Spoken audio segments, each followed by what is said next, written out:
It is 998, the year of our kingdom, in the world of Eberron, and the continent of Khorvaire is still recovering from the century-long conflict known as the Last War. For some, the war continues in secret, behind closed doors and on whispered breaths. For others, the skirmishes against unspeakable horrors that boil out of the magically corrupted homelands is a sign that the war has not yet ended. Others still think that the ceasefire of the last few years are a momentary lapse, and bide their time until the ashes of war are sparked back into a roaring flame.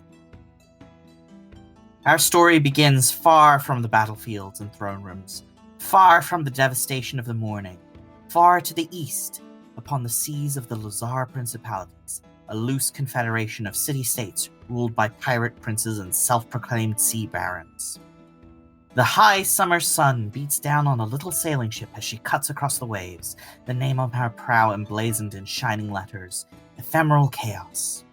Her humble, if slightly odd construction hides a daring secret, an experimental elemental engine, the only one not made by the industrial titan House Lyrander. Inside the concealed engine room, a bound water elemental churns and frolics, the torrent of its movement powering the vessel faster than even her sails can carry her. At her helm stands Varys Greenleaf, a middle-aged half-elf man with blonde hair and sharp blue eyes. On his forearm is the faint magical gleam of a dragon mark of the storm, a sign of power and distant relation to those of House Lyrander. He was once a captain of the Sea Dragon fleet before falling afoul of a terrible curse that had him trapped under our lighthouse for 6 long years. His face still bears the haggardness of that time, but a half year of recovery has done him good, especially since he is now working side by side with his rescuers. The High Prince of the Lazar Principalities, Ryger Irwinarn himself, tasked Varys with the care of the Ephemeral Chaos and her crew. And along the way, hopefully the helmsman will learn a thing or two about the secrets of Lylander's technology. Varys glances down at the orb of direction next to the wheel. The magical device is in the form of a lustrous eye of orange stone, hovering gently above a disk of gold, its slit pupil turning to point north. Varys turns the wheel, adjusting the course of the vessel to catch the westward wind. Sharing the cabin with Varys is a young man set about making a hearty lunch for the crew of the Chaos in her modest kitchen. Luca does his work, and he does his work well, keen to make a delicious meal out of the rations assigned for that day. While his enthusiasm for the task may lead one to believe his life has been spent at a stovetop, the rest of his overbearing stature tells a far different story. Luca is a tall and broad man, towering over the rest of the crew at even their highest. That immense frame, once trained for strength and intimidation, now bears a subtle softening from age and rest, though the innumerous scars betray the reason why Luca is so imposing. Most noticeable of these scars, his left arm is starkly contrasted against the right. No longer made of flesh and bone, Luca sports a prosthetic. Large sheets of porcelain inlaid with pink lacquer to repair superficial cracks conceal the elaborate mechanical elements beneath, allowing him to once more wield a blade with an expert hand. Mirroring this eye-catching adornment, the left side of Luca's hair has been cut close and is a stark white, standing out as an oddity against his olive skin and the rest of his dark black hair that falls in soft curves over his brow. Were someone to ask him how he came to bear so many battle scars, however, Luca would be unable to provide a clear answer. Though some things are known to him, that his roots are in the nation of Karnath, that he served in its army, achieved the rank of a knight captain and led soldiers in combat, anything before the catastrophe of the morning has been lost to him. Fragments of memory make themselves known through nightmares. But beyond that, Luca's life begins nearly 5 years ago in a hospital room of a Brelish prison camp. Luca doesn't speak much of that time, for who wants to listen to the sad stories of a prisoner of war? Instead, he fondly recounts how he came to the Lazar Principalities and to Regalport, where a chance encounter with a seeker of the divinity within saw him adopt her faith and make a home in the small village of Salvage. When Luca speaks of meeting Seeker Elsa, he does so with fondness and reverence in equal measure, citing his own recovery as a testament to her skill and compassion. It is clear to any who would listen that leaving the quiet village he now calls his second home was a painful decision, but one made with purpose.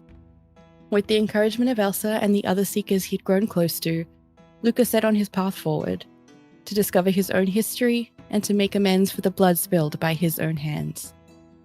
Fortunately, he is not without direction, as there are a few key pieces of information Luca has that he hopes will aid in his research. The Reckonmark Academy, a war college dedicated to producing the greatest military officers in all of Khorvaire, a young boy, Ulrich Falkenturm, who Luca shared a deep bond with as a child, and a stranger with red hair that he'd once spoken to in a snowy stable. And of course, the rest of the crew.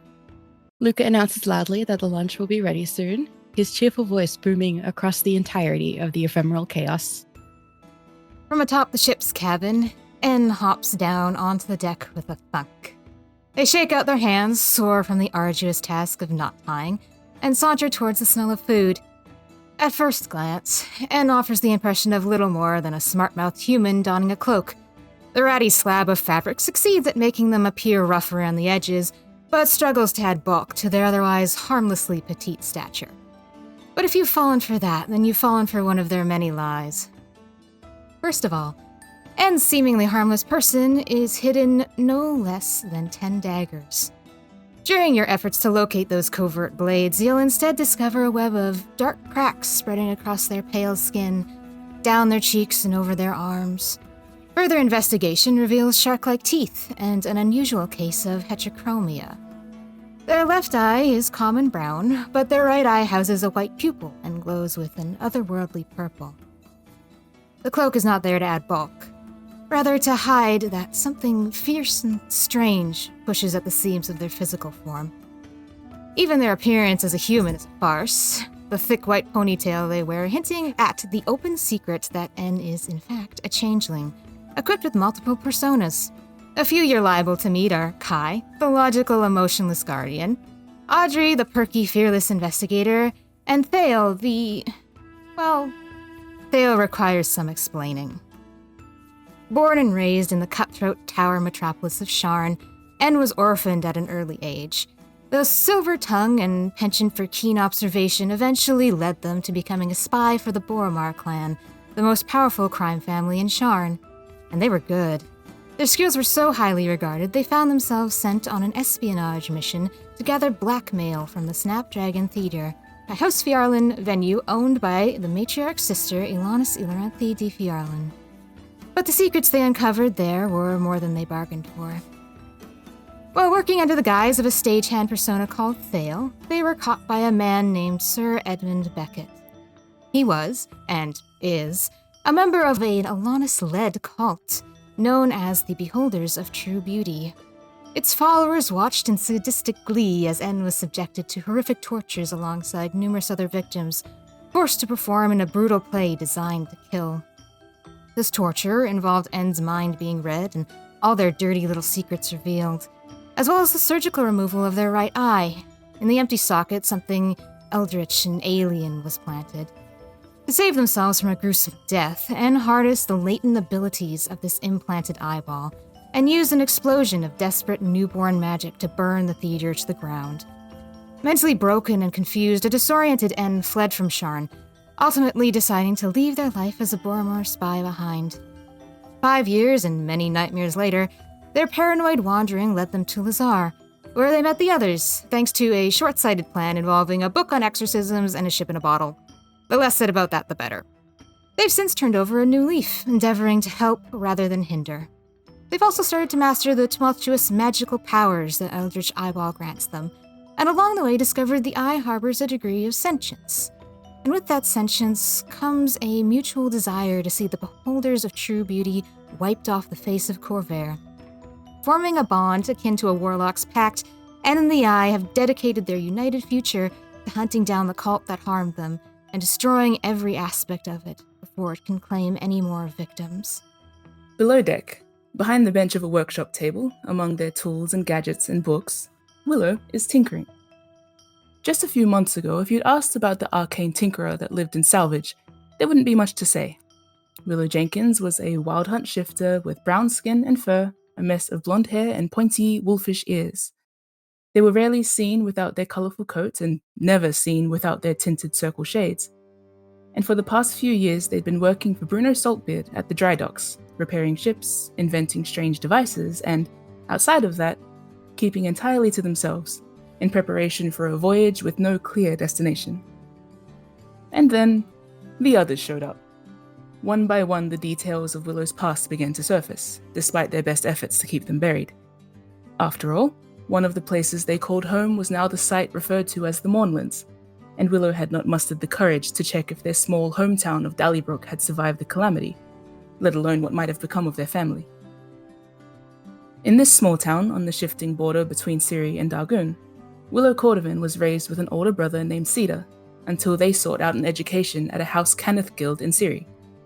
Here, they adopted the surname Jenkins, named after an old divination wizard in their hometown, and became an artificer. Then, equipped with that knowledge, a saboteur. Their efforts took them east, where one day they attempted to sabotage an airship, only to discover that it was not owned by the Houses or the war profiteers, but by pirates, the first of its kind. Willow was confronted by the captain himself, Colton Brightwind, a House Lyranda excoriate that would later become the Prince of the Wind Whisperers. Their chance encounter led to a job offer, and Willow, using the alias Fender, became an artificer aboard the Kraken Slayer. It was only a matter of time before the crew secured their second airship, the current flagship of the fleet, Storm Chaser.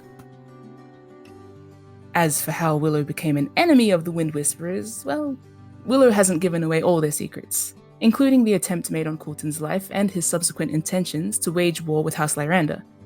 It was only through Willow's sabotage of the Storm Chaser that this did not come to pass, and shortly afterwards, the morning happened. Willow speaks of an injury sustained around this time that allows them to see into the ethereal plane, though racks them with headaches and spots in their vision without their glasses. And then they speak of wandering, and eventually, hiding. 5 years have passed since then. Nowadays, Willow's reputation is a little more robust. They are the reluctant captain of a state-of-the-art, one-of-a-kind elemental vehicle named the Ephemeral Chaos, which they crafted themselves, thank you very much. Though the water elemental below deck is a combined effort of their new crew. High Prince Ryger himself is protecting their identity from his allies in exchange for Varys' place aboard their boat to study. They wield a sword and a customized crossbow, and are often accompanied by an orb-shaped homunculus named Fishdog. Sometimes they disguise themselves as a warforged named Gil or Cognaut, and they have been referred to as a Star-Touched Wanderer, a Spellbreaker, and the Storm Chaser. But these days, they're just Willow, sailing towards all that they've been running from. The crew of the Ephemeral Chaos has seen many adventures on their way to finding each other, exploring a haunted lighthouse and breaking a hag's curse, defeating dark monsters that lurked in the forest, participating in a fighting tournament for prize money against a cavalcade of competitors, venturing to the wreckage of a warship, eliminating the flock of cannibalistic harpies that nested there, and recovering the forgotten elemental from her hold, attending an art auction for the well-to-do of Regalport that was interrupted by a zombie attack and a murder most foul, then finally capturing the killer himself to see him brought to justice. But all that is merely a prologue. The adventure has just begun. The Ephemeral Chaos has just set sail from Greentown and is heading northwest towards the Convocation of Princes, a grand gathering of every pirate fleet that stakes claim to the Lazar Sea. They have plans to meet there with Captain Myrldine Frostroot of the Silver Dancer. Incidentally, the ship that Varys used to captain before he fell afoul of his curse, and to make a bargain with her. After that, they plan to journey onwards to Karnath, in hopes of discovering answers to Luca's missing past. There is much excitement and peril on the journey ahead, and it begins with this first step.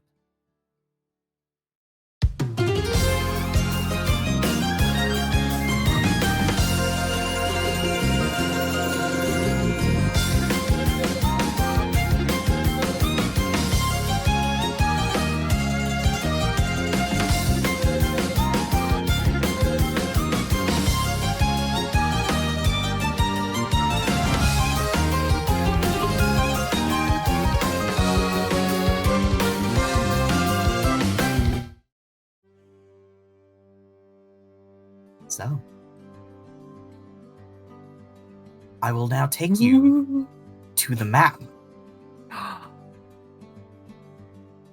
Here we go. Ooh. You can give me Over Ooh, here. it's all of it. us. There we Look at are. Here is the ephemeral chaos, having Look just at set us. So sail. cute. Oh, That's awesome. Oh. wow, this is such a map. Here we go. Here Oh you my go. gosh. Setting sail from this little tiny island right here. That was where, or this is the island, I think. Green Tarn. That's where we were. Green my love. That's where we That were. whole time. Oh. And we're setting sail in the great blue yonder. So, Lucas our- feeling homesick. yeah. For our travel, we will be following a procedure each day on what happens. Mhm. First, we determine where we are in the map. Then we determine what the weather is. And you navigate. Then we check for random encounters. Consume rations and water for the day. And then finally, you take a long rest. Wow. Cool. Cool. Sounds like a plan. Question. Mhm. On the map, where are we headed? Is there like a X marks the spot for where we're planning to meet Miraldi? You know that Or if it you can will just be tell me. around the convocation, so Is it in this little area? I believe so. I will double Okay. check my own. Near the little hat on top of this little spit of land there. Yeah. I guess not a hat, it's head. Mhm. Yeah, that's Dreadhold. Oh! Hi! Just do a Ah, flyby. let's go Oh my gosh. That is where the aforementioned murderer was brought to justice. Or sent Yeah, for justice. Yeah, it's around here. Okay. These two squares. It's actually like dead in the middle between these two axes. Oh, nice, okay. But that doesn't matter. So, anyway, Hexagons, man. yeah. So, the weather is clear with a light wind. Mhm. Who would like to do the navigation roll? Can we I let think- Barrett's? Yeah, actually, that's a good point. Either Varys me or can give you Varys. advantage, or you can give Varys advantage. Yeah, I think I ought to. Mm-hmm. So actually, probably continuing from that intro scene, I think Willow's going to pop up on the main deck with their captain's log Mm-hmm. that N bought me for my birthday. Mhm. My enduring tome, which I would like to have put an arcane lock on. Mm-hmm. Easy enough. Yeah, which means I need to spend some gold, which I don't even know if I have actually. So I guess we'll wait. Traditionally has been pretty broke. I have been, yeah. They've been spending their money on things. Yeah, Yeah. food and boat Other- things.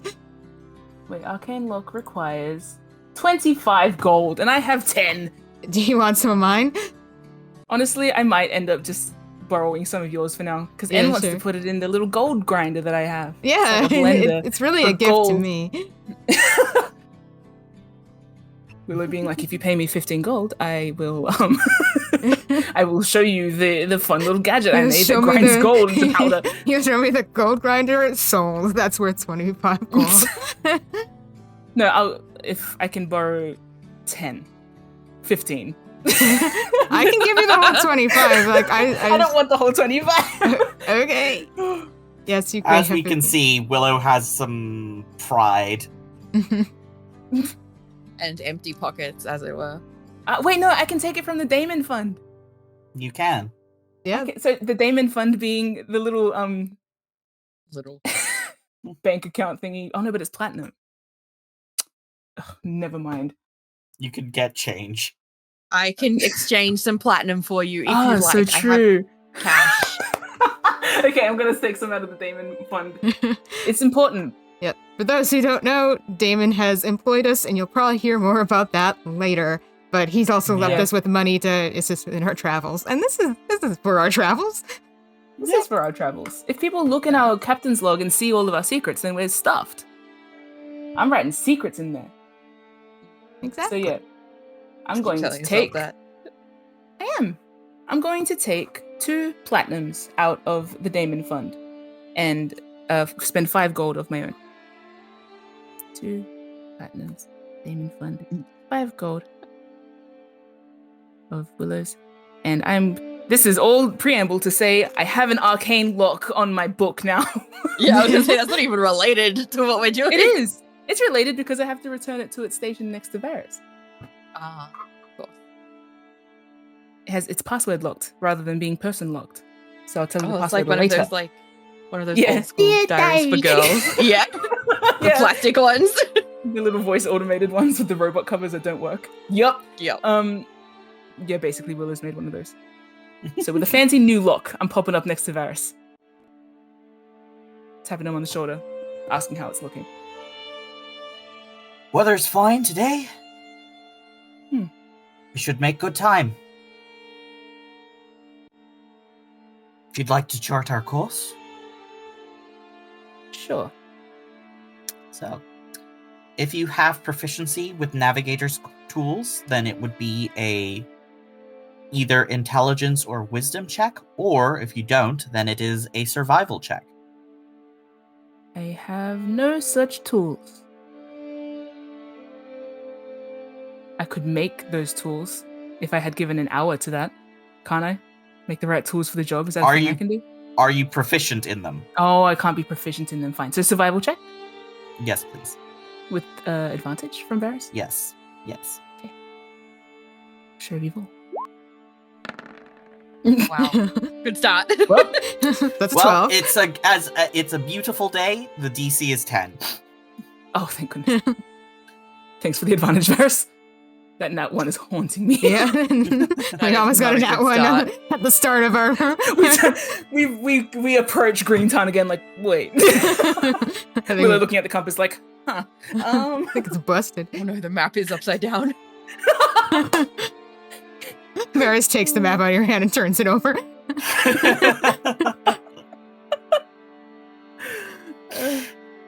Ah, good. Cool. If anybody would like to make a random encounter check, please roll a d20. You want to do that, Sarah? Or should I? Yes, I do. Please. Yeah, go Thank for you. it. Go for it. Just roll a raw d20, please. 2. That's it. So, That's just. I think No that's encounters just. for the day. Yeah, that's just oh, chooses from a chart or something. I don't know how this works. yeah. So low roll doesn't Get all your low necessarily- rolls. Yeah, we've got a 1 and a 2. Look, you kind of want low rolls. This is the one time we can say, whew, you rolled low. Disagree. I want all of the encounters. I'm sorry, I want our boat to sink before we head out of Yeah. the seas. Wow. First day of uneventful sailing. The whole day. Yeah, Shucks. And Peaceful. we're only 3 days away. From, oh, that's 2, I nice. think, because you travel Oh, shit. at a speed 11, of like 12. 96 for 24 hours. So, Wait. And then we're meeting Merildine on the 14th, is what I mean. So yes. it's the 11th now, first day clear, 12th. 3. I would count that as 3 days, I guess. Whatever. The 11th is uneventful. Is that what I'm hearing? Yes. The first Oh, that's day is nice. uneventful. Yeah. Oh, how friendly. Yeah. Thank you, Ocean. Seas around Green Tarn are nice and peaceful. Yeah. Oh. Sorry. Yeah. Okay. So,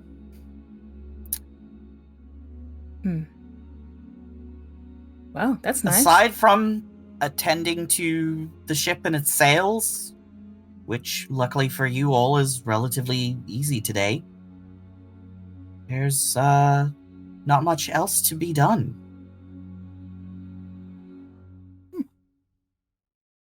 So the 11th of Lavion. Yes. Something to write in my Captain's log. captain's log. Weather is fine. Sailing is uneventful. Mm-hmm. Good start. And we're just doing like housekeeping and stuff. Yep. You taking your shifts, getting into the routine of who attends the sails, who has on or off watch, because you will need to take watches during the night out at sea. Play rock, paper, scissors for it. Mm-hmm. Though Luca has that thing where he is human and he's the only one among us who doesn't have dark vision. Yeah. That's true. I did make him well- dark vision goggles. Yeah, But I need Also, to we have tell a us magic that's what- lantern. yeah. We do. Isn't that for That's- invisibilities though? It Yeah. I mean, it also works It works also like- produces light, so yes. Yes. Yeah. You I guess have so. light sources, and really the only thing you need to be aware of is anything attacking the boat or Yeah, each other. So, you're fine. Okay. fine. How cute. You know what? Willow's gonna decide not to talk to Miraldine today. That can wait one day. Mhm. But you should maybe talk about Meraldine, because one of the things is that Varys is unaware of your dealings with her. Yeah. There is I that should little probably- hitch. Yeah. That our helmsman is unaware we are about to go and try to make a dicey bargain with a sea dragon who may or may not be doing things below board. Mhm. I will say tonight's probably the night that, like, while Varys is on watch, Willow's going to get you guys to have a little conversation that I don't imagine we'll have like on chat, but like just imagine a little hushed corner of like Willow talking to N maybe specifically while Luca sort of Mhm. floats around about Mhm. how to approach the Varys and Miraldine situation. We are sailing towards his own old boat, now captained by a sea dragon who is also betraying the person that the crew that he's a part of and the person that he respects the most as well, specifically. Yeah, it's definitely a bit of a dicey situation. It's Yeah. all dicey. Every aspect all of dicey. it. He's gonna have some questions if we pull up to his old boat. Without explaining why. Why? What's all this then? kind of moment. Yeah. So probably the Yeah. sooner we get that out of the way, the better. Can we have one night? I mean, yeah, that way he can't just turn the boat around and go back to Green Tarn as easily. That is the intention. Go the halfway Making sure mark, so it's Yeah. harder to back out. He can't just be like, well, we have to tell Ryger and run back immediately. Turn this I'm boat turning around. this I will boat turn this around. car around. Yeah, no, we don't want him to go run back and do that. So we can wait until we're a little further out, right? Yeah, it's fine. Tomorrow, assuming that nothing bad happens. Yeah. Then yeah, he can find out tomorrow. And we'll absolutely agree to set it up so we tell him when it's not so easy to turn back. You guys have So so now that little we- faith in him. No, Just a I safety have measure. enough. I have enough faith in him. I know he's loyal. I know he's earnest, and I know he's good. We have That's faith why we in can't his- let him know. we have a faith in his loyalty. And that's why we need to make it a little more difficult. It's so evil. Anyway, oh, Not the greatest first impression. look, he's already met us. We saved his life. He's fine. Yep. Okay. Just a little break with Willow and Luca. Well, mainly Willow and N, I imagine. Luca's kind of just like, why don't we tell him now? We'll go floating around while doing the dishes, just his head floating over us as we're huddled. Oh, man. Okay.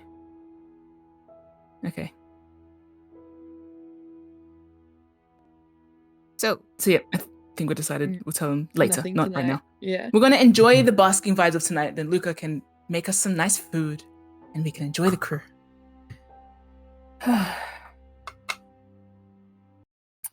Cool. Next So. episode with Meryldean's here. Well, in that case, mark on your captain's log that you have expended rations and water for the day, and take your long rest. Sleepy time. Should we figure out who's taking watches? Is that important right now, or are we just gonna skim over that? I think we can skim over that for now. Oh, now. Mm-hmm. For now. Okay. Next day, 12th of Larvion.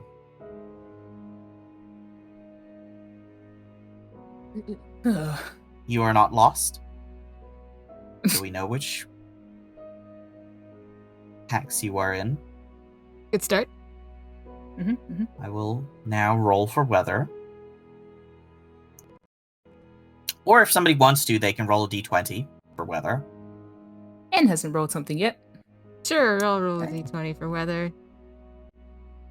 Whether or not we sink. Nope. That's a 7. Okay. Clear sky, strong wind. Ooh, strong wind, huh? Mm-hmm. Clear sky, strong winds. Willow, if you would like to make the navigation check. Survival with advantage.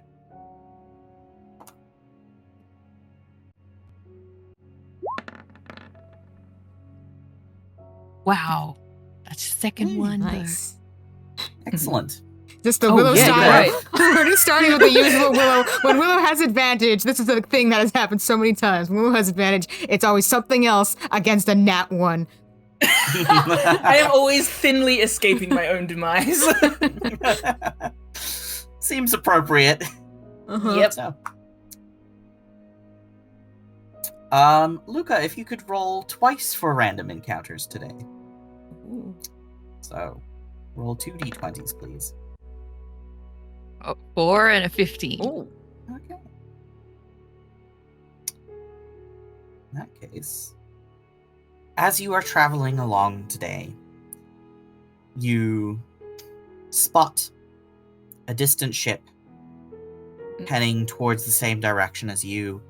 Make a perception check. All of us?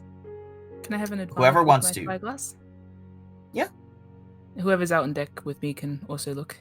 Or pointed it Yeah. out to me. Mhm. Perception. 14. 17. I'm going to do it just for fun, since we're here. Yeah, why not? 5. Oh, God. Luca, I'm cannot- inside. That's my excuse. Lucas Luca is going- looking in the wrong direction. Guys, I don't see any ship. Luca on the other side of the deck. A ship. What ship? Luca's looking in the sky. I mean, he's got the spirit. Yeah, he does. Leaning over, ass out style. Luca pin up the hole. Yep. Guys, what ship? I didn't see anything.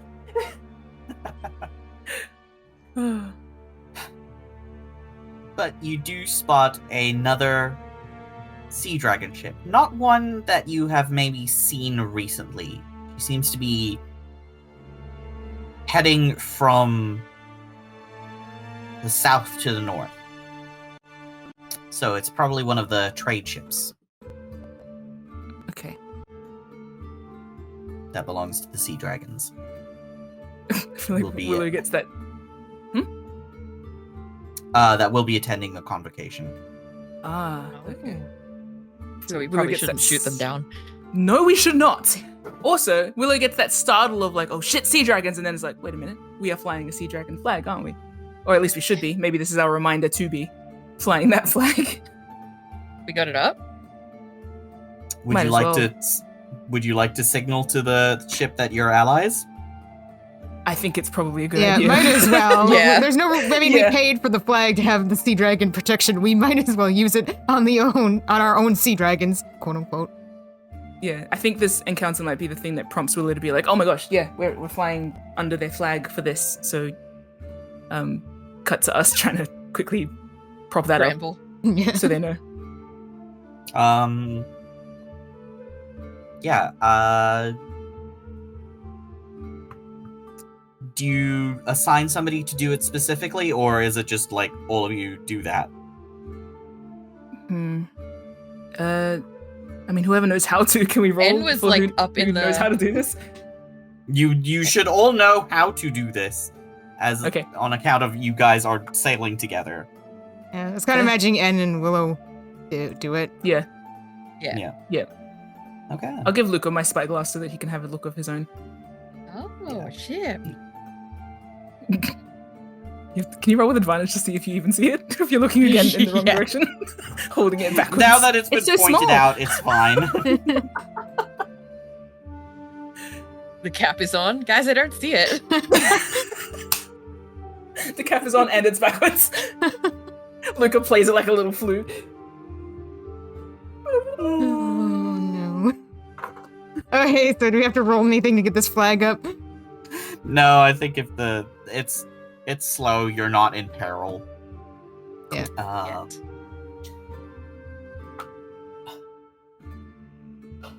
I think there is a little bit of signaling back and forth.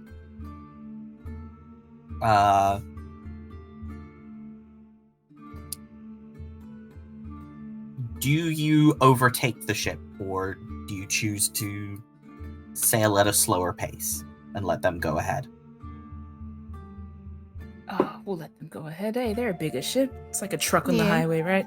And I feel like I don't want them to know we're heading to the convocation, so Yeah. I'm good with tailing behind them instead of like trying to look like we're cutting them off in line to We're the convocation. Yeah. I also don't want them to know that we have the faster ship. Mm-hmm. Exactly. Yeah, that would So, also yeah, be no, a I'm problem. happy to just look like leisurely boaters, Okay. unassuming, silly little geese. Mm-hmm. Just funny little guy. Okay then.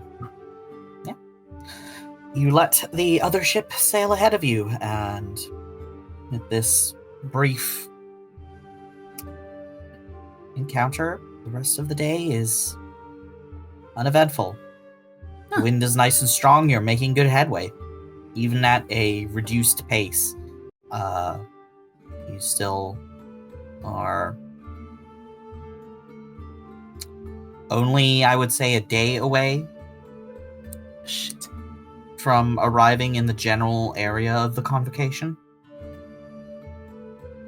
Okay. So we'll be there early. We'll get there when we intended to, I think. Mm-hmm. Like, because we won't be... Let me ask. So the convocation, it's a meeting of all of the princes of the principalities. So all of the leaders of their fleets. Yeah? Yes. But is it at sea? Or is it on Yes. on the island? It's at sea. It's like, at most, stopping there the is boats. maybe a sandbar or something. Mm. So they're all just standing on their separate ships, yelling at You each other. don't Yelling know at each that. other. Okay. It's, Okay. it's more I don't know that. complicated than that.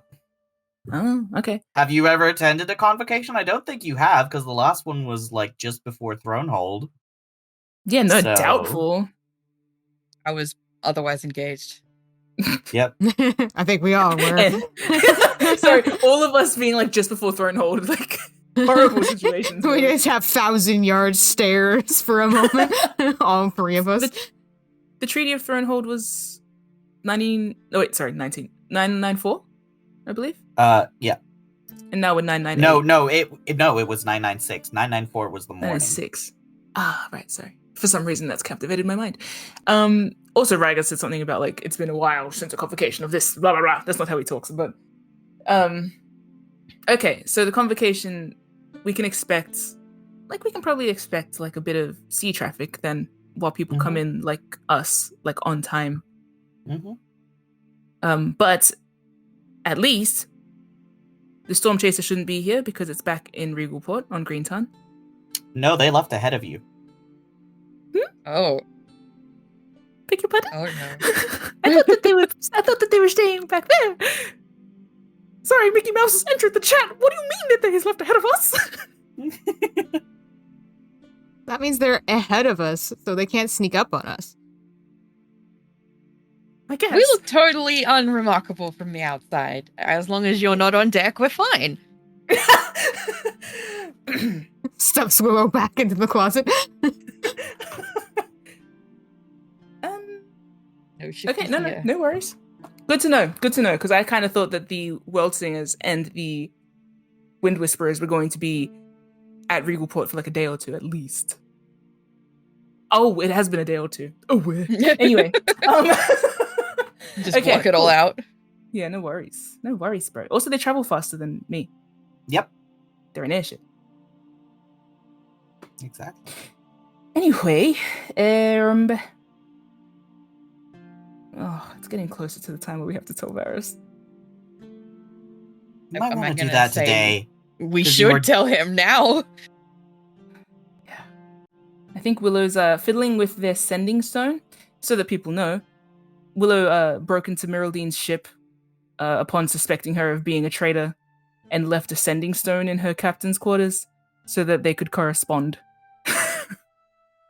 So they can stay in touch. As you do. So that is what Willow means by whether they're going to talk to Miraldine today. And they know that they should probably send her a letter today, especially a message rather, considering we are now beginning to see like sea dragon boats about. And the next one we see might be the Silver Dancer, which is going to give Varys a bit of a shocky doodle when we tell him what's happening. So yeah, we should probably sit down with him today. Perhaps over afternoon or dinner. You got the sun out when we tell him? Nice weather, maybe improve his mood. Yeah, I'm feeling the golden of the afternoon. Just Sure. having a rest, easy sailing, letting the other ship pass. Willow and N definitely Stalling. discussing the best time to Yeah. talk to Varys because we're on this. I don't want to call it manipulation bullshit, but it's a bit manipulation bullshit. Just trying to angle the conversation. Strategizing. It's strategizing. Yeah, just It's to try and make the conversation in our favor as much as possible and as comfortable as possible. Yes. Okay. Of course, N's the first thing that comes to N mind is that this is manipulation, but that's an N problem. Well, it's just like I'm just considering the most optimal circumstances to share news that might make him feel a little bit odd, but ultimately will be fine because he has no choice but to participate because we're in a boat together out at sea. Right? Yeah. Yeah. Okay, cool.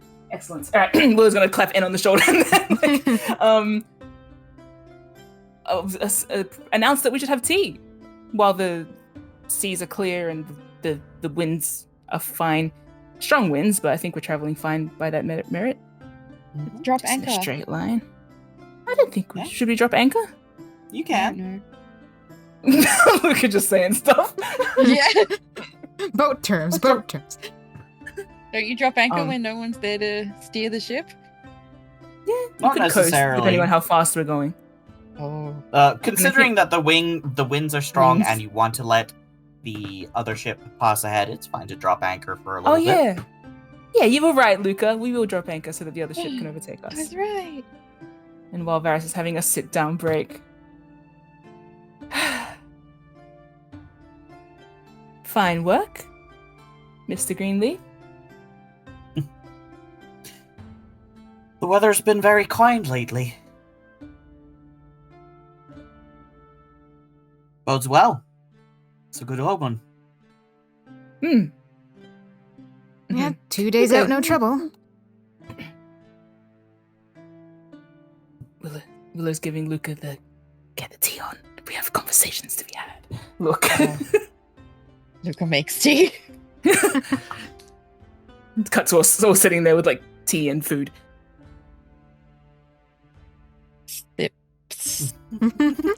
Shit. I imagine Willow and Anne are kind of looking at each other. Anne's giving that look like you gotta talk. Yeah, you gonna start?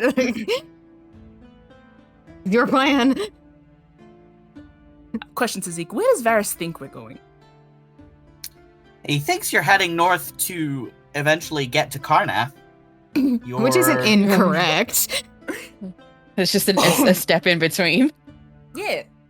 You're heading to Eel Bay probably first.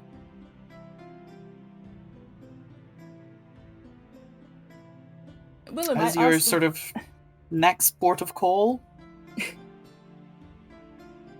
Upon the silent prompting of, "Are you going to start talking?" Will is going to start with small talk. Say, have you ever attended something like a convocation before?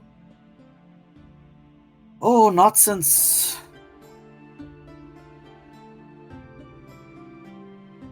Riker claimed Prince of the Sea Dragons, I would say. Oh, wait, no, he was under... Sorry, I just realized he was in the lighthouse for that whole time, wasn't he? Mm-hmm. He also gets the 1,000-yard stare.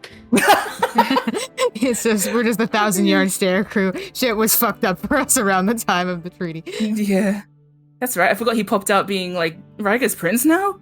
Okay. Riker's High Prince now. Oh, High Prince now. Oh, yeah, he knew him when he was prince. Because he became prince 15 years ago or something like that. Yes. I'm trying to remember all my history. Anyway, Willow nods.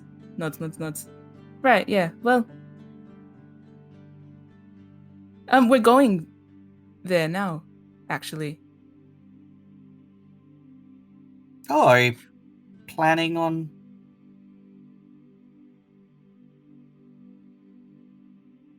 sightseeing? Well, how do I say this? Varys is going to make an insight check.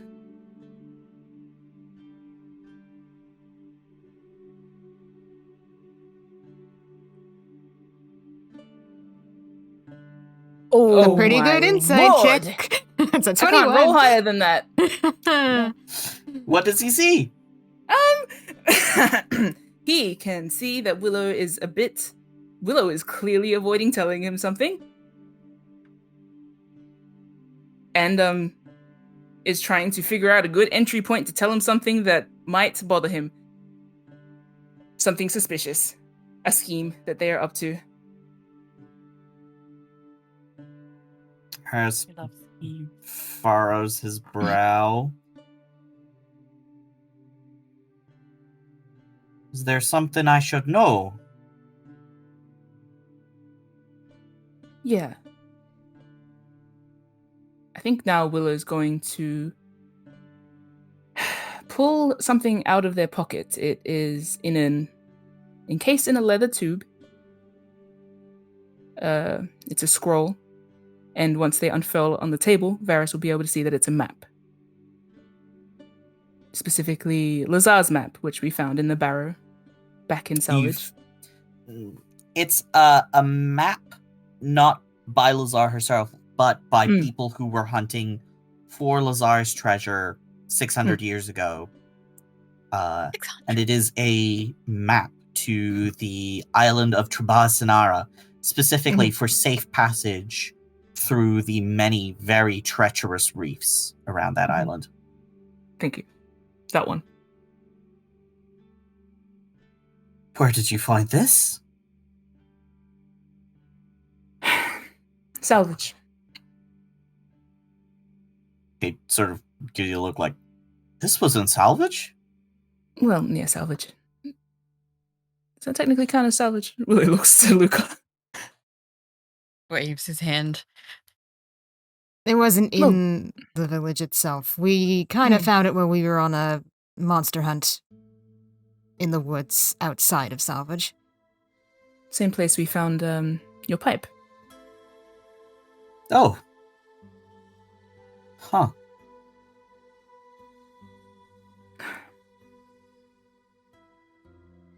Now, of course, you can probably tell from the direction that we aren't going to hunt it ourselves. However, I had intentions to make an exchange. Oh ho. Oh.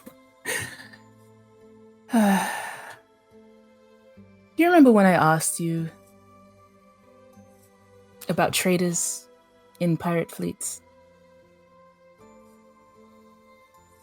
Varys' expression darkens, but he does not say anything yet.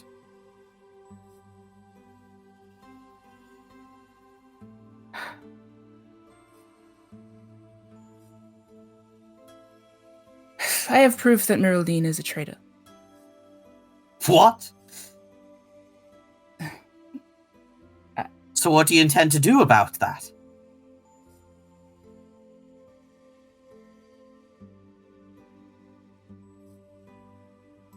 What? How? How is she a traitor? What has she done? Selling secrets. To whom? Do you know? Highest bidder, I believe, but most specifically that I know of. Colberkin's crew. Dire Sharks. Varys is very upset by this. Oh. I don't think I've... Have we seen him this upset before? No, not really.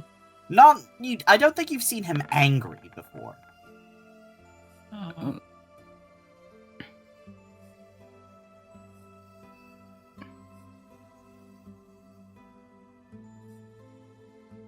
Oh. What's he doing? I think he, stands up and paces. Oh, no. And is sort of saying... Is, complaining loudly about, how could she? Why Colbercon? Is money really that... He's sort of going on a little bit of a rant.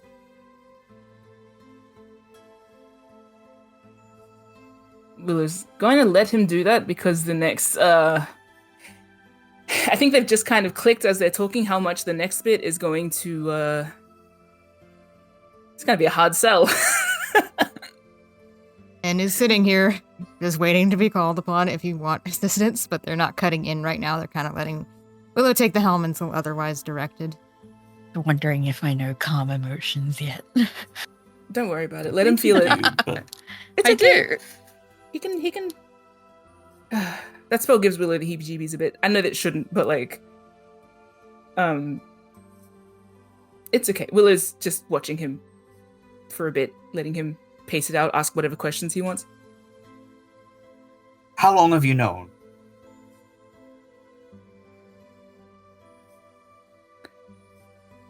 Since I asked you?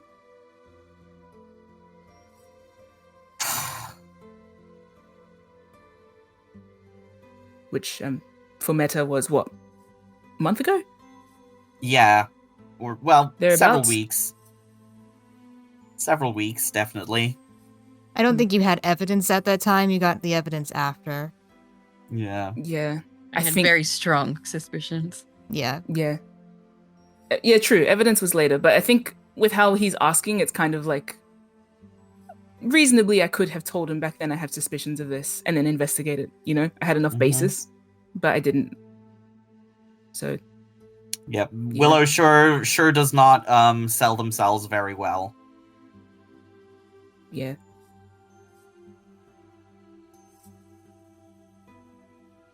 If you had proof then, why didn't you say something? Well, I didn't have proof per se. I only found proof later. I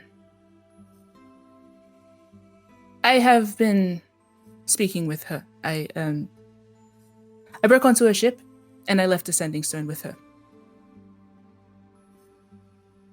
Your old ship, actually. Yes, I'm aware that she's the captain of the Dancer.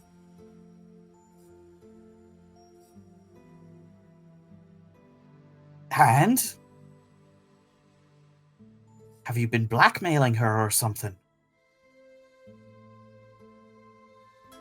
No.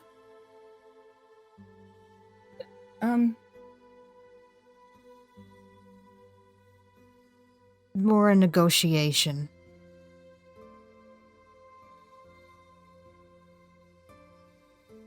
Well, you clearly have something in mind, so explain it to me.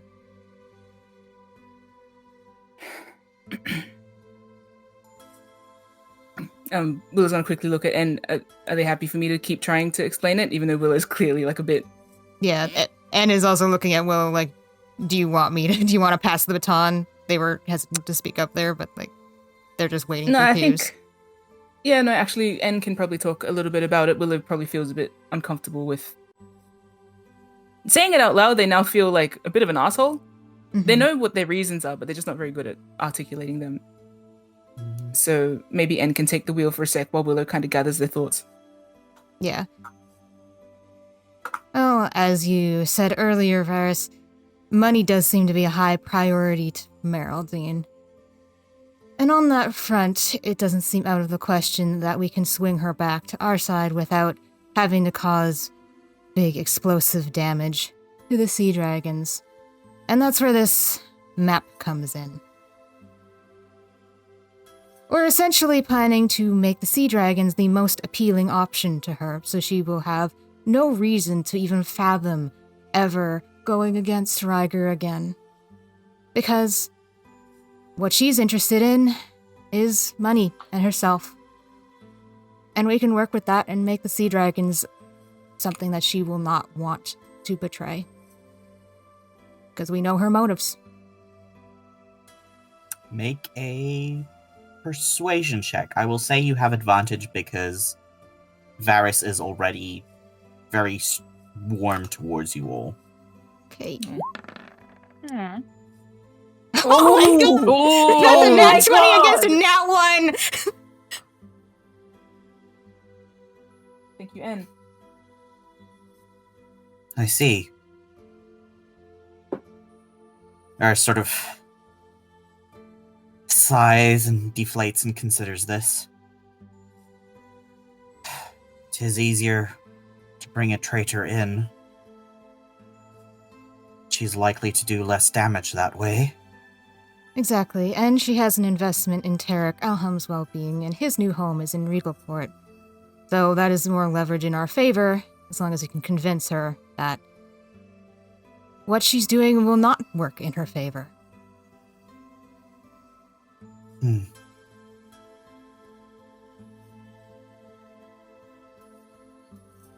Certainly you've got a mighty fine piece of bait there. And nods and taps the map a bit before sitting back. He is going to examine the map a little more closely now. And we'll look to Willow. How's Willow looking now that there's a simmer down a bit?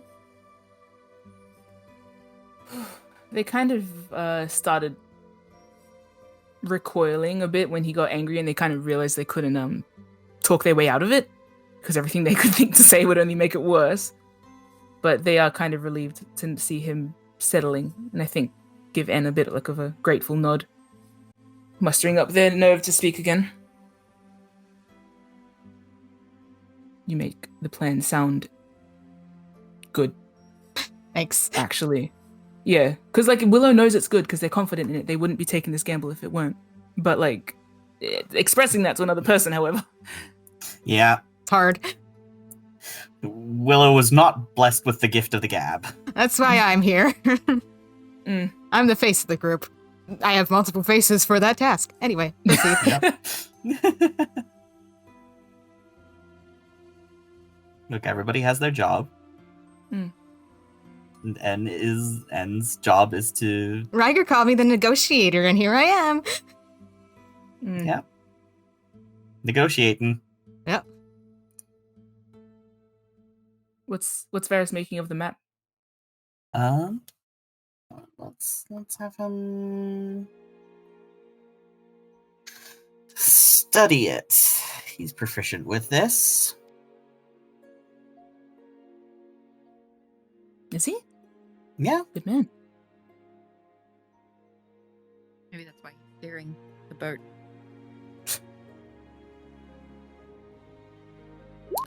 Good point. Nice. Ooh. Yeah, not bad. 15. Looks to be the genuine article. And if the rumors are true that Trebaz Sanara is where Prince Lazar made her port and hid her secrets, well, this is a mighty fine start to an expedition. And we have an idea for an investment opportunity that Miraldine can then reroute the money into, so her wealth continues to grow, and it is an opportunity based and dependent on Regal Port's well-being. You've clearly thought this through, but you do realize that while, yes, Regalport is the Sea Dragon's port of call, Ryger is not Regalport. Of course, but as long as she is given reason to stay loyal to the Sea Dragons and has an investment opportunity in Regalport, then her loyalties will lay with Ryger.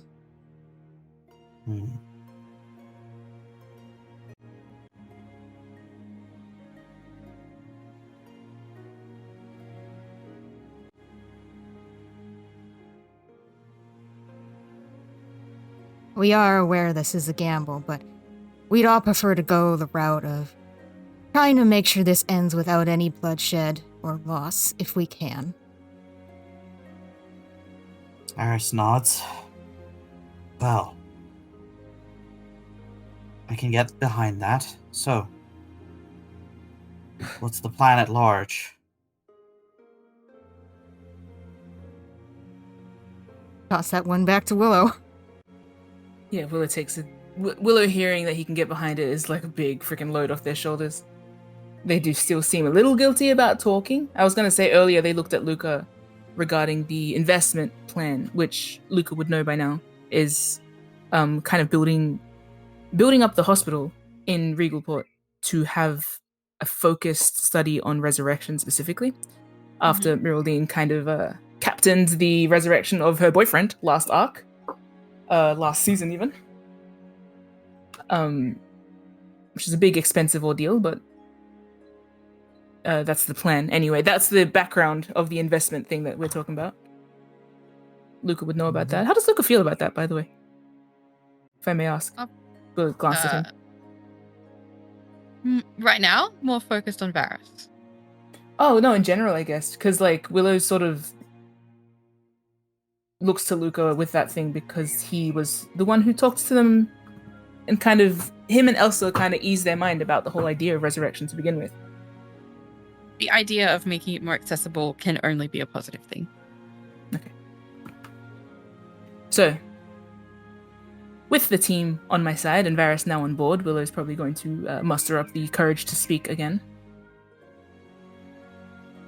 Well, actually, that's also where I would have liked for you to offer your opinion.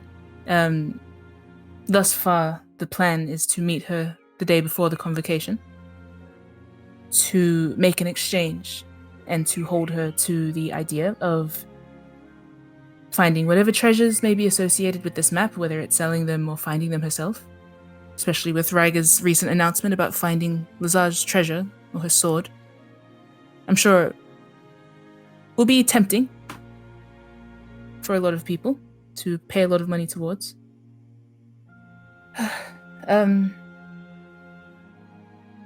And then to somehow hold her to making sure that that investment goes back into the plan that we have at hand, which is funding for the Blessed Wings Hospital and research to be done in Regalport regarding resurrection.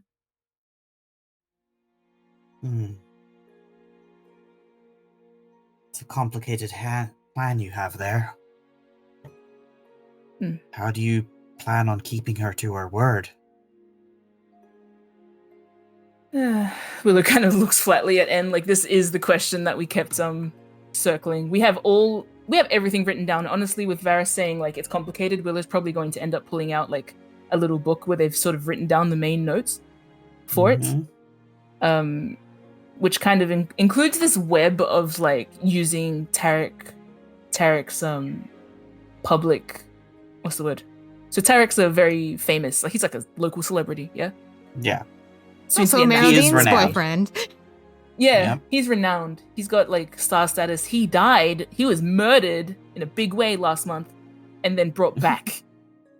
Like, that's massive already. Yes. So like, sorry, I'm laughing at the expression "murdered in a big way." As as opposed to a small little murder. Yeah, honestly. I mean, but, like, he was Yeah. very much murdered It was in very- a big way. It was very public. It was a spectacle. Yeah, there's no better way to say it. I just don't want to say he was propped up on a dragon by his eyeballs, but yeah, a dragon statue, sorry. Eye sockets, please. His eyeballs were gone by Eye then. sockets. Yeah, sorry, so true. Would never damage those lovely, supple eyeballs. Anyway, he got them back, don't worry about it. He got better. He got better.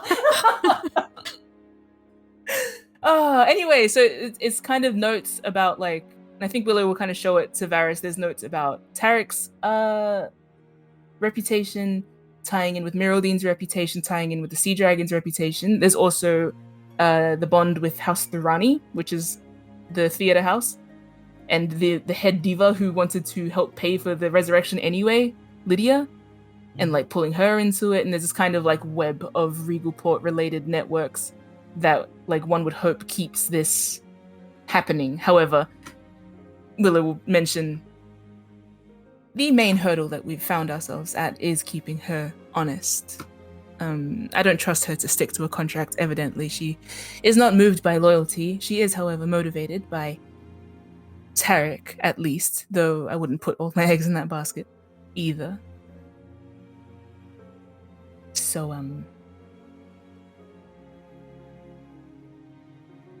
Willow gives Varys a little look like whether he has anything to add.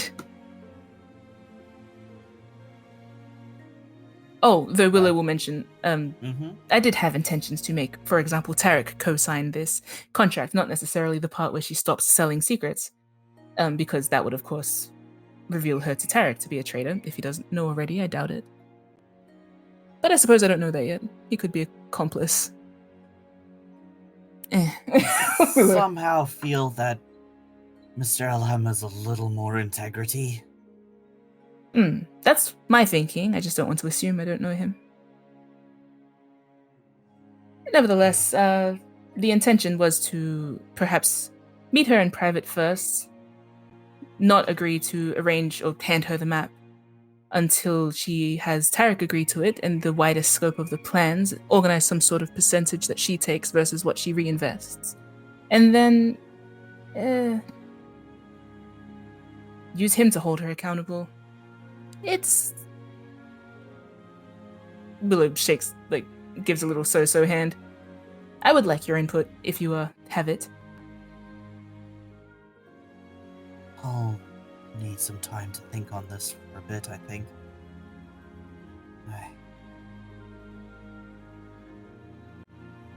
This is a hell of a gamble. Welcome to the crew.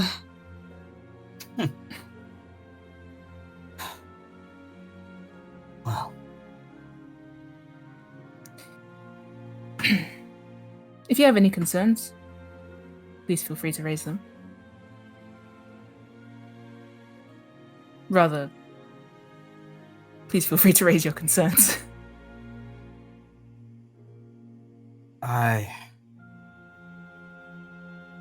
Well, there's many things to be concerned about, I think. Chief among them is obviously keeping Captain Frostroot at her word. In addition to the matter at hand of what she'll do with this map.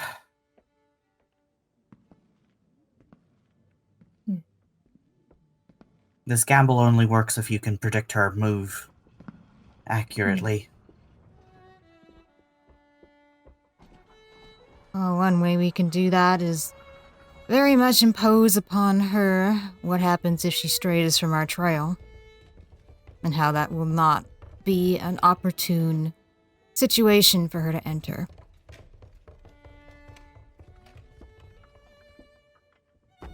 Best way to con a con man is to give them the better deal and show them how their other con is going to send them into the fire.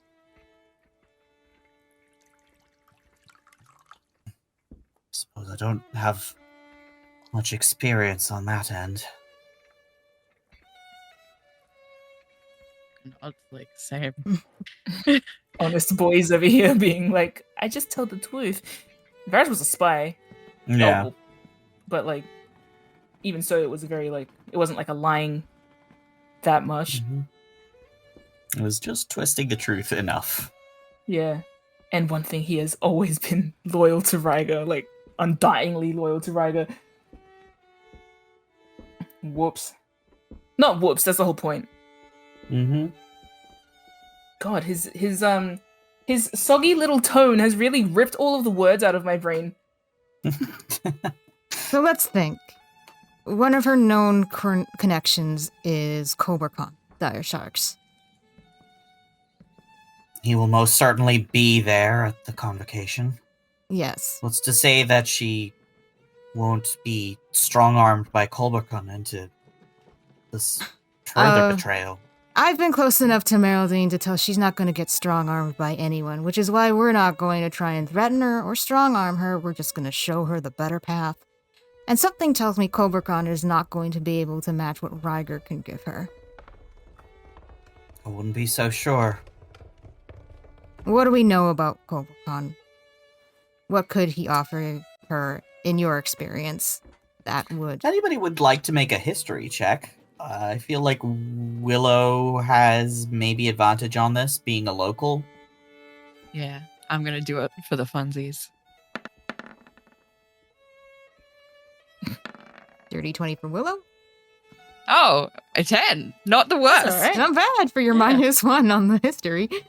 Yeah, so on a 10, you know that Khorvaire is the Prince of the Dire Sharks. He is a changeling, and he is like pretty cutthroat, but in a sort of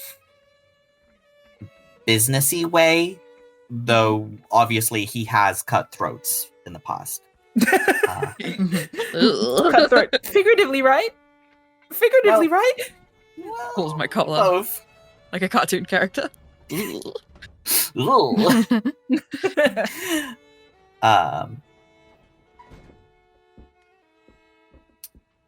He has been in talks with House Lyrander, obviously. That is one of the major pieces of news that is known around the principalities. On a 20, you also know that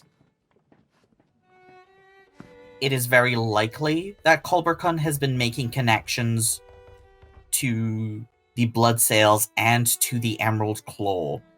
The Dire Sharks have previously served as privateers for the Karnath military, along with the Blood Sails. So there is already some history there. For the newcomers, can we specify what that means? The Order of the Emerald Claw is an extremist Karnathi military group that has defied the crown after refusing to be disbanded by the regent at the time. They are Bad boys. yeah, they're pretty bad. They are a rogue military faction, basically, with unknown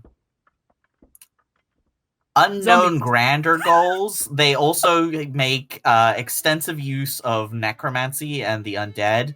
And But that's not a reason to look down on someone. Just well, they do it in a bad way, in the sense of it's the necromancy is not so much the problem as the vigilante violence. The pro-war stance and whatnot. Yeah. The the warmongering. ill-gotten Yeah. corpses. Yeah. Yeah. Yeah. Last arc, we met a blood sail. Wait, two blood sail? Was Dragovich a blood sail? No, they were Order of the Emerald Claw. Oh, so she They wasn't were a blood dressed sail in- at all. Dressed in the style of, but you do not think that you do not know if she is part of a ship crew or part of the fleet. She's just from the area that the blood sails are from. Yes. So Fallen. Yeah, well, either way, cult or pirate, well, it's definitely cult. She almost killed Luca last arc. She left a scar on Luca's chest. Yep. And we have reason to believe that Luca could have been involved with the Emerald Claw in the past. No confirmation, and Luca doesn't have his memories, so we just don't know. But we've gotten some hints that maybe there was something Emerald culty, in the past of Luca. I'm not wrong. Yeah. No, yeah, and we got it confirmed that, like, there was Khorvaire and Bloodsails Emerald Claw potentially liaising from a letter that we found at that time. Yeah. What Enwood was probably going to bring, like, the conversation back to is, but can Khorvaire offer Meladine Tarek's safety and security when Tarek will likely not want to leave Regoport, Thorani's, everything he's built there? You have a point. That is a wise piece of leverage to have. She's already invested a lot in Tarek, so I'm willing to bet that is a strong piece of leverage. Does seem like it would weigh a little more heavily on the scales than just mere coin. One can hope. Because, yes, I'm sure Khorvaire can offer her coin, or maybe some business venture with Lyrander. But Tarek's already lost one home. Is she really going to take his second one? Is he going to allow that?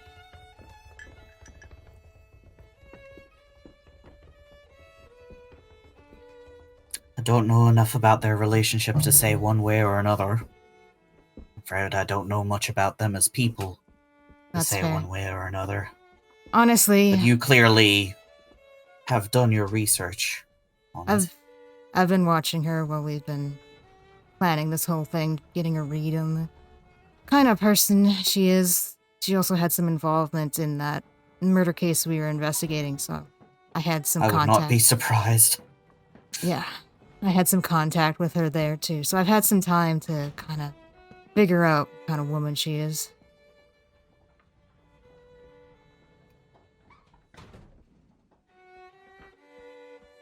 Well then.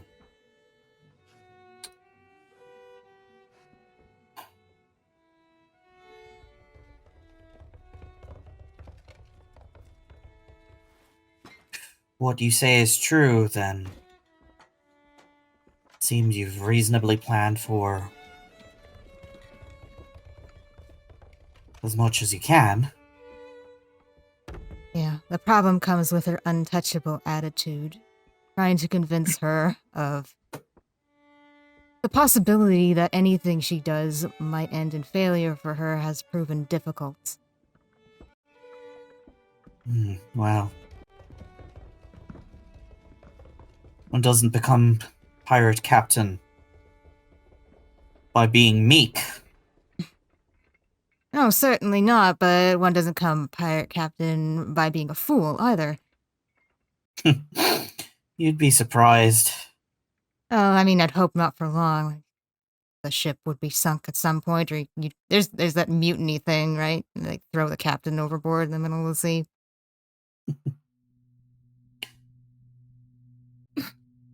Something like that. Just say that one does not become captain by being meek. Felt so fucking targeted. Willow's just sitting in the chair. Willow has not spoken for the last 20 minutes. Yeah. Willow's been struggling to talk to Varys. Has like absorbed some what's the word? Psychic damage. Proximity, like the AOE of his words. I guess that's why I'm not calling myself captain. Anyway, Willow's thinking that in her head briefly. It's just a little blip of yeah. They're not meek. You know what? Willow's very grateful at this time that, basically everything that we discussed, even the information that I got, all came out via N, even if I couldn't say it. So, I'm very grateful to N at the moment for that. Yeah, that nat 20 persuasion check really has carried you quite far. Yeah. Whew. Thank you. Yeah.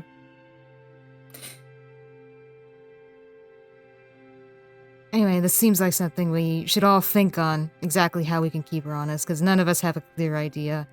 But we have some angles. Something to mull over. Perhaps going through Elham is the wisest choice. Willow nods. He's where- more what, sorry? likely to be... Oh, Tarek. Yes. He's more likely to have an idea of how best to speak with her. Yes, and I believe Willow has spoken with him once before, and I have reason to speak with him as well beyond this whole situation, so we may... Spoke with him once. I suppose the only question is what to do if negotiations break down. What's your contingency plan? Oh, our ship is Merely- faster. Suppose so. How quickly can you make ready?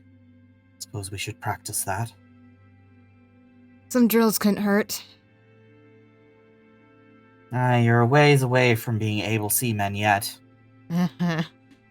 Oh, don't throw me off the ship yet. I'm working on it.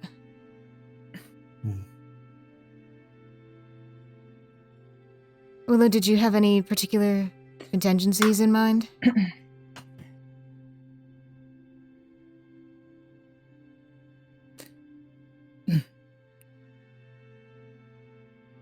Pardon me, Willow shrugs. There's what they Willow gives that look of like, not right now. I think they kind of got caught up in another string of thoughts. And they might need to sort of just take a moment. I think Varys has the right idea for practicing getaways, and I will muse a little more on my contingencies I have after the some... fact. I have some magic that also might be able to provide a distraction. Not entirely reliable, as magic often is, but I have some illusion spells that may buy us at least a couple seconds, a minute, if they work, so add that to the roster. My concern is, sure, if Meraldine chooses to act reasonable, then making this seem like a reasonable option is your strongest choice, but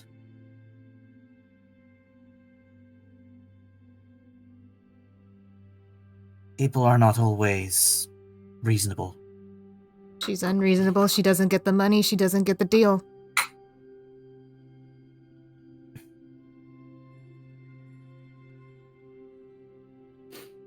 I think Willow started standing, but upon him still talking, they sort of sit back down.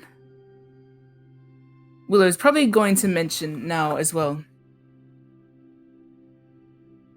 I suspect that Meraldine is not aware of how ill-equipped she is to handle the affliction that Tarek has.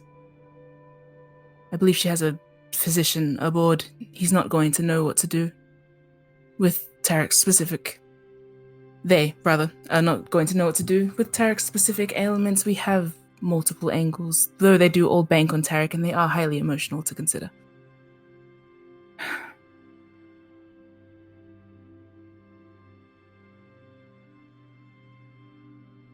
People are more likely to listen to emotion than to reason. Indeed. Yeah. I may be better equipped to advise, in some regards, on the topic of Tarek's current state. And his body language is a bit more reclusive now, though they're obviously like a bit uncomfortable mentioning that. And I think before the attention falls on N too much, Willow will say, and Luca specifically has knowledge of the particular procedures that Tarek underwent, and the bedside manner, to be useful in that regard. There are ways that we as a team are crucial to have around for her, maybe especially because she is so stubborn.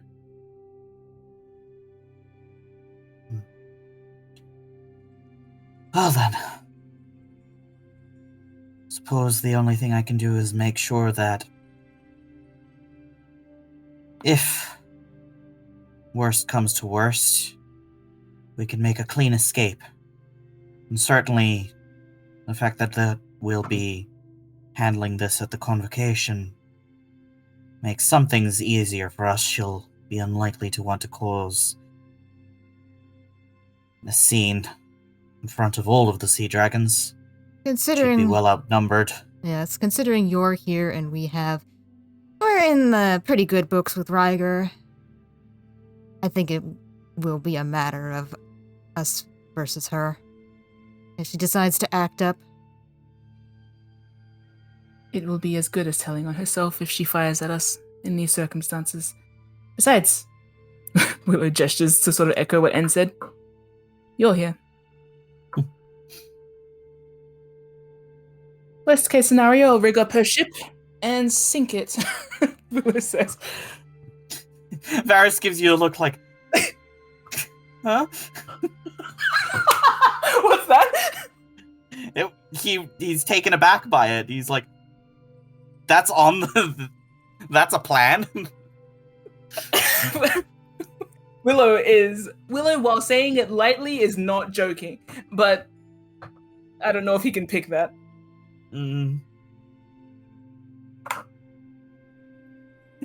Willow made that threat to her and meant it, but Yeah.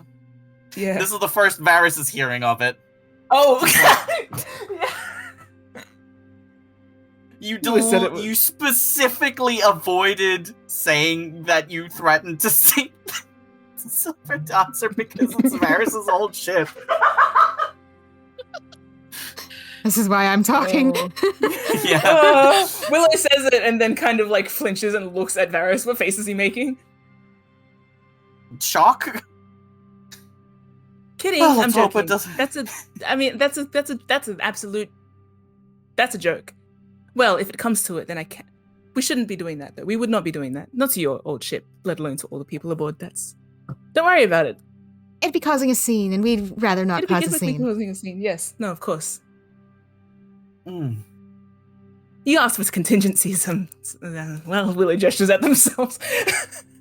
Let's save that as a last resort, eh? Indeed, I agree.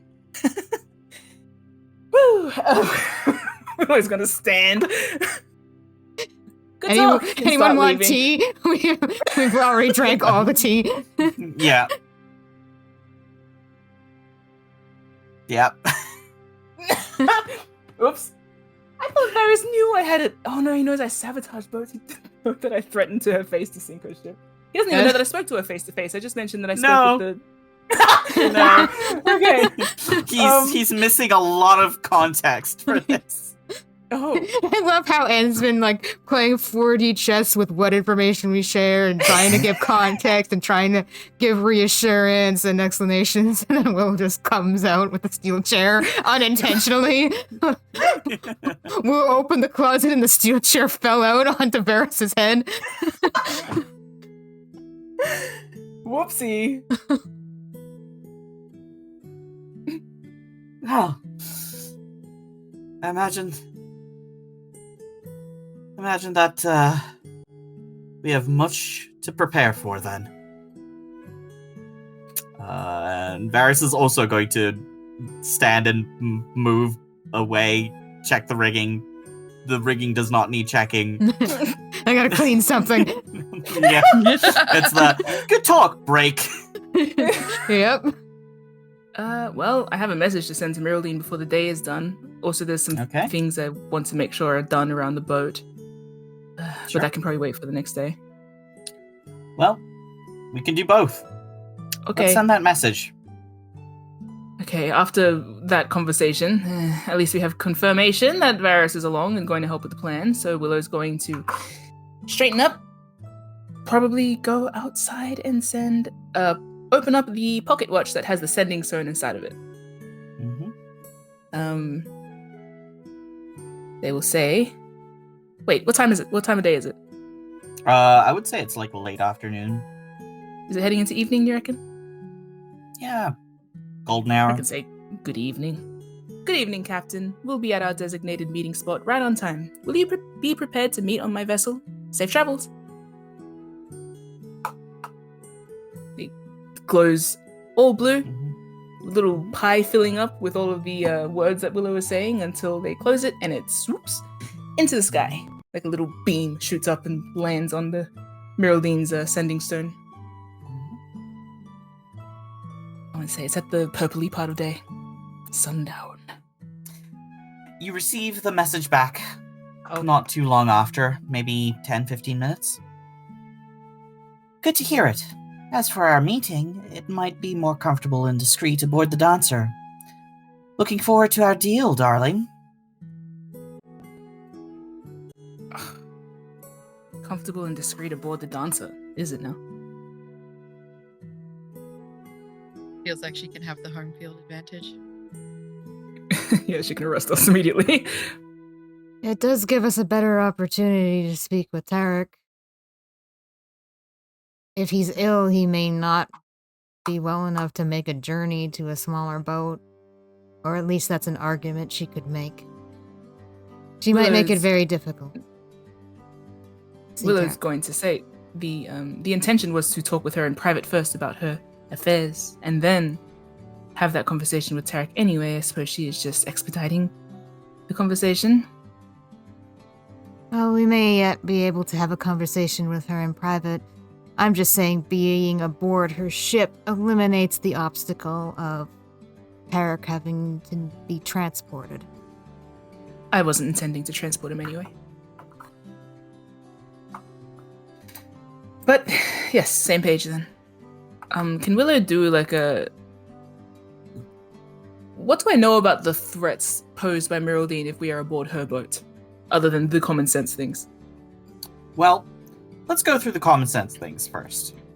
One, she calls for her crew to arrest you, and then you are wildly outnumbered. Mm-hmm. That's never been an issue before. Two, there is a chance of her entrapping you in some way, whether that be through physical or magical means. You have no guarantee that she will be alone in there. There might be others overhearing it.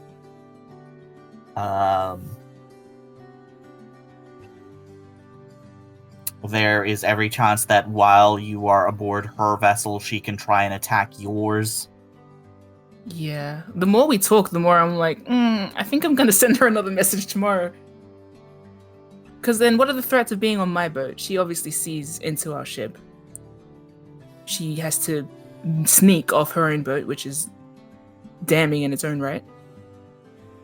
We don't know that she needs to sneak. Well, it draws attention to us if she has to announce it. Being like, I'm just going to step out for a little spin. Well, if she was planning to bring us aboard her ship already, then she's obviously in a mindset where she doesn't mind telling her crew that she's going to be negotiating with us. Yeah. If that is something to her easier. Or comfortable. Comfortable for who? Not for us. So I don't know if it'll really be an issue of her having to sneak out. If she was already willing to tell her crew that, hey, we're having visitors, then... Yeah, I guess it is more sus though for her as a captain to step off onto our boat as opposed to ours onto hers. Us onto hers. Mm-hmm. Ugh, of course she is. That...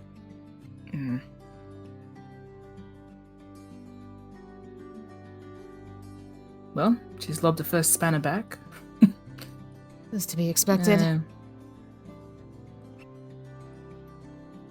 I think Willow's kind of glanced over to where Varys is probably still steering. I don't think he's privy to this conversation. I think you guys were outside with me. Mm-hmm. Willow would consider asking his opinion on that. What the what he would...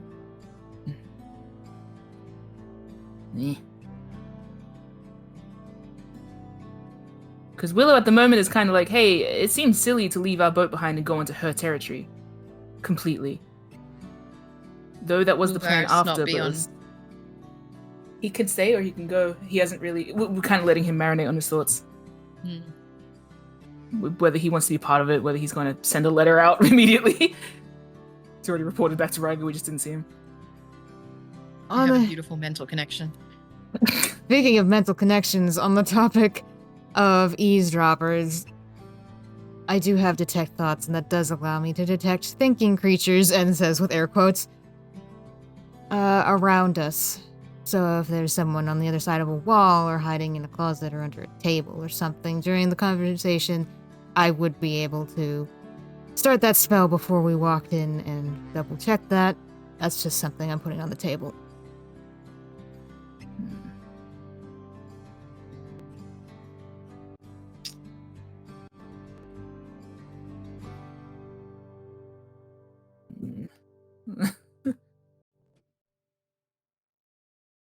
I just cannot get the... Mim is saying, like, Meta, Willow is thinking, cannot get the image of just, like, being trapped on her boat out of their head. Briefly. Mm-hmm. I mean, we can all swim. That's if she casts us off. Or we could just jump off. There are other ways to be entrapped on a boat. You have We're magic explosions, right? trying to avoid exploding the silver dancer. Well, no, just like a little hole that we can all fit through. We can escape if we are imprisoned, but it's the rigmarole of it all. Wanting to avoid being imprisoned in the first place. Well, we've still got a couple days before we get there, right?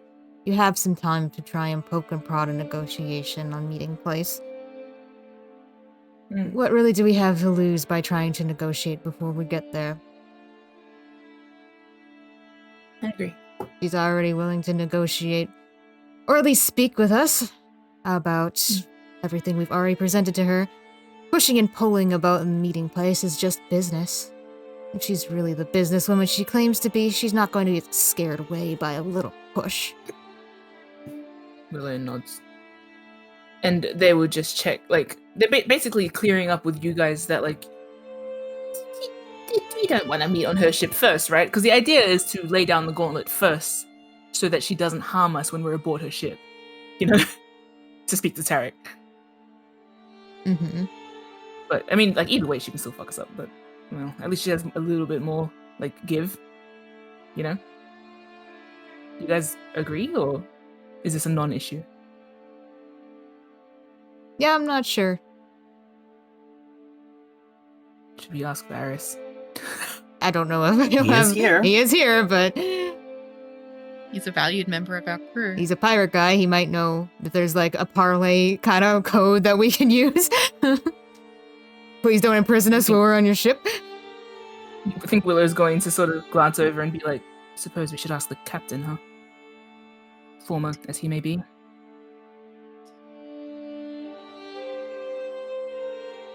And shrugs. Luca nods. He would know his way around the Silver Dancer's brig. Oh, Willow's gonna head back inside with that, like, choking down that feeling of, like, okay, time to approach Varys again and hopefully he doesn't get mad at me. We three bundle into the room looking sus! It's the same day as we had the other conversation, so I really don't think Varys has forgotten. No. That's No, still clearly. fresh. It's just been a few hours, really. Yeah. So I think we're gonna sort of sidle up beside him and lean against the window at the front of the boat that looks out. Mm-hmm. So I spoke to Captain Frostroot. Hi. What's the word? Well, I suggested to her that we would meet aboard my vessel, and she has counted to say that it would be more comfortable and discreet aboard hers. I don't know that I trust that. What do you think of it? I wouldn't trust it either. But since we're heading to the convocation, you're probably in luck. There'll be rafts and other third places where neither of you will have the home advantage. Neutral territory. She seems more likely to be amenable to neutral territory than the possibility of giving you all the home advantage.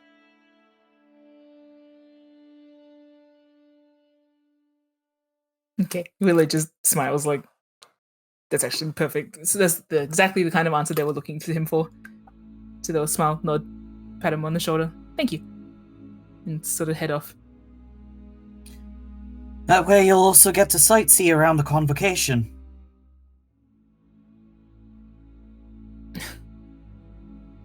Willow pauses as they leave and then keep leaving, sort of with a nose laugh. Just a Give plod me downstairs. give me an insight check. Okay. Can we do insight check? I mean, Oh. were you there? Oh, were we there? Yeah, And you was guys were there. there. Yeah, and responded. You guys were there. But I'll just leave that to Willow with that nat 20. Yes. Do we get to know both is the question. Varys was saying that with a hint of warning in his voice, because you know who else is going to be at the convocation. Yeah, so Yeah. good idea for news. That's why Willow just said it and left, basically. 'Cause it's like, oh, that's a perfect idea. That requires me to leave my vessel and be sitting duck in the open seas, right Mhm. near the old Oh. crew that thinks I'm dead and or wanted for criminal activities against pirates, which is really funny, actually. Dishonor among thieves. Mhm. Oh my god, I kind of want you to get seen. Ugh. I can't believe It's this is risky. your plan. Like, this is something you've decided to do. No, it is. Hey, what did I say? I'm in the spirit of getting shit Uh-huh. done. Uh-huh. Look, I will say, meta-wise, because Willow's going to go from that, especially with that insight, and go straight downstairs to kind of get a alone space, because they know what that means. And that's a big risk for them specifically. We'll have your back. But, hey, We'll have your back. Luca's previous conversation about, like, hey, if your old crew fucks with you, can I kill them? Not No, necessarily okay, the best. no. Listen, how dare you misrepresent what I said? Represent yourself correctly in this fine season 2. I was using that as a last resort because it is not something that I would feel entirely comfortable doing, but it's something Yeah. we need to know just in case. Yeah. Thank you. I know that. Thank you for specifying. I was just being a shithead.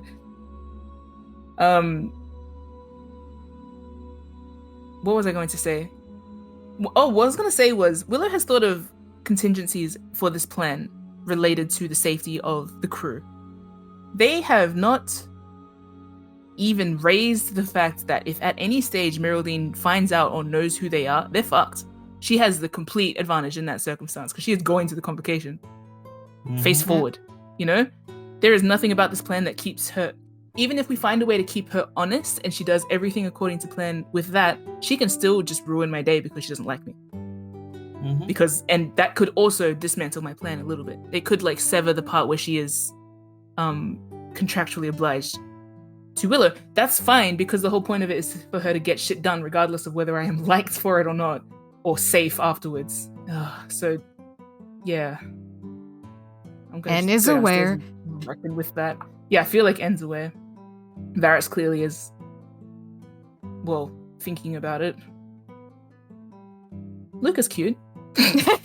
Luca's looking good. I do look good. A good-looking boy. Mhm. Yeah, so I'm gonna go downstairs and have some thoughts and stuff. Wouldn't take her long to figure it out because I leveled with her in our conversation that one time. Hey, we're both not really wanting a regal port right now. Well, if she threatens you with that, it's like, well, fucking Ryger's on my side, so suck it. That's true. There is If the you- fact that If you come out about Willow to Ryger, then you are flying in the face to Colton. That you're flying in the face of Ryger and his whole plan, and you are effectively probably damaged your stance with the sea dragons. So don't do that, actually, bitch. No. Thank you, Audrey. No, that's the aspect of, what was the last thing Willow said? If all else fails, you're here, regarding Varys. Varys being our immediate connection to Ryger, does kind of give us a level. Being able to say, hey, the High Prince says that you're not allowed to dob on me to Coulton. Otherwise, it's kind of fuck up your alliance a little bit. Yeah, that's what I will say about that promise is Ryger can only enforce it insofar as himself. Yeah, but that's not even what I'm saying. I'm saying that Ryger wants it enforced, and if Meraldine starts to jeopardize that, then I don't think Ryger's going to be happy about that. You know. I think he'd adjust, but it would be. He would adjust because it puts. He will adjust. He will run slight interference for you. However, if through your own actions, which your whole thing with Meraldine right now, very much your own actions.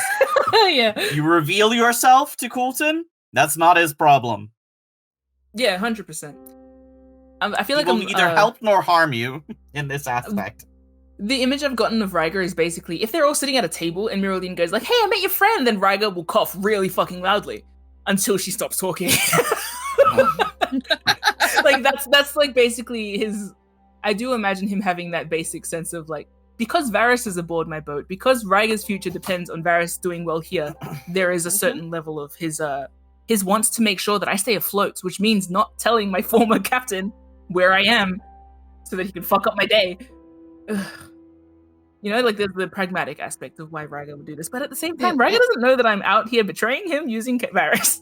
I'm not even talking about this getting to Ryger, though. I'm talking about this leaving an impression on Meraldine that it's going to be bad for her to even begin to speak up. I'm not counting on outside forces to interfere. I'm just counting on Meraldine to understand the weight of what she could do, you know, and impress upon her. Even if we spice it up a bit beyond what might actually occur. Yeah.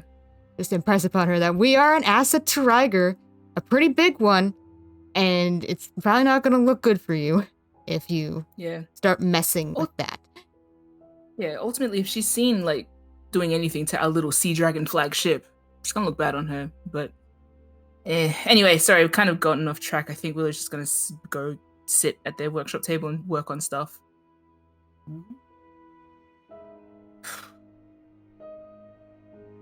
God, what are we doing? Willow knows what they're doing. They can't even beg ignorance. They do. They have planned this all out. Like, they don't say it very well, but everything that N has been saying and everything that is currently happening, it's all according to plan. It's just... The plan is a bit dodgy. Yeah, the plan's a bit dangerous. If it works out, well, good. People's lives will be saved. And it's important and pivotal. It's kind of like friggin'... It's like Ryger's little industrial espionage plan, except I don't have the power that he has. So we just got the schemes and the wherewithal and the guts. Gotta start somewhere. Yep.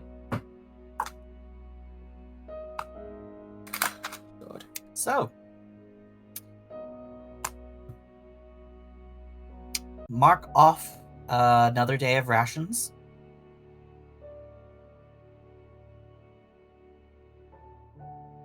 And unless you have anything else to say,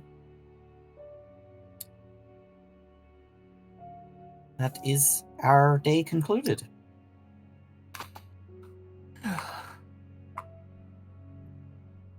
Our second day at sea. Eventful. Even if there was no particular incidents in the ocean, there were certainly incidents upon the ship. Sorry, I'm so excited for the convocation. I hope you get seen. Thanks. If we get seen, we'll deal with it. It's fun. Yeah, but that's fun. I like dealing with stuff. It just means that we will be freaking racing to Karnath.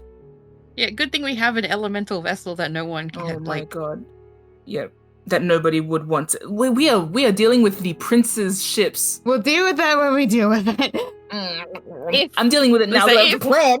If we have to deal with it, fine.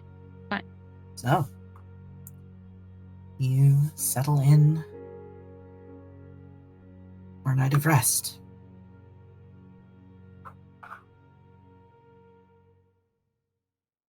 And Oh. you're dreaming.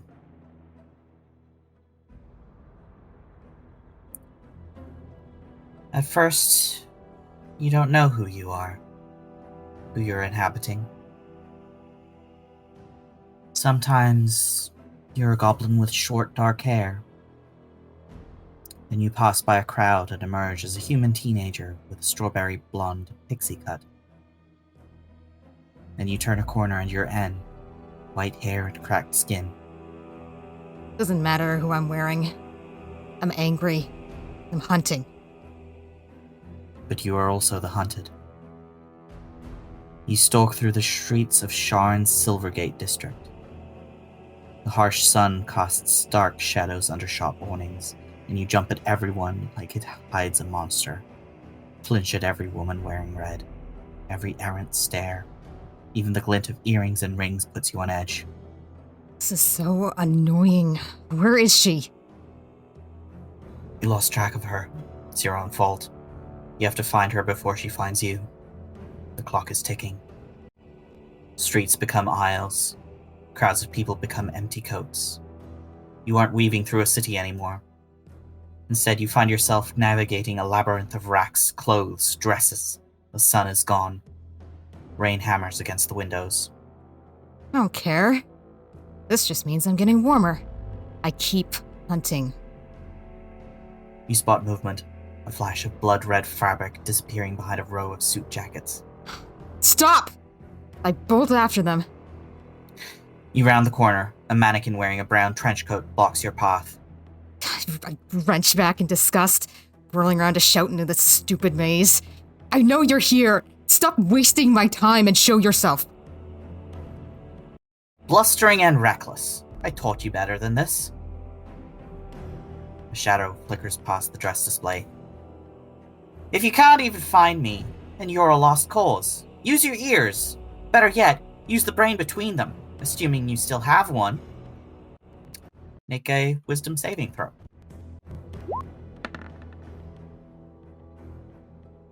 Ugh. 10. You're annoyed, but you don't let it rattle you. Yeah, That's what she wants. and has a bit of a pause, but they grit their teeth and chase after her. You pursue this familiar shape into the racks, pushing through a smothering storm of grasping sleeves and drapery, until the world is nothing but a typhoon of whipping fabric. A spotlight blinds you. Or is it a neon light? Or is it a swinging lamp? As you blink your clarity into your eyes, you realize you're on a stage. What is this? The stage at the Snapdragon Theater? Ah, there's one easy way to tell that one apart from any other. I'll look behind myself. A massive pane of glass stands in place of the stage's back wall, and beyond it, a row of people restrained to their seats. You recognize them, don't you, Anne? Of course I do. A blonde shifter with gold-tipped shades, Willow. A large human man with black and white hair, Luca. An old elven woman with horn-rimmed glasses, Seeker Elsa, my doctor from Salvage. A young human woman with a long dark braid, Jaylee, my new pen pal, and a middle-aged half-elven woman with a well-loved overcoat, the Madani Detective Brina, my mentor from a few months ago.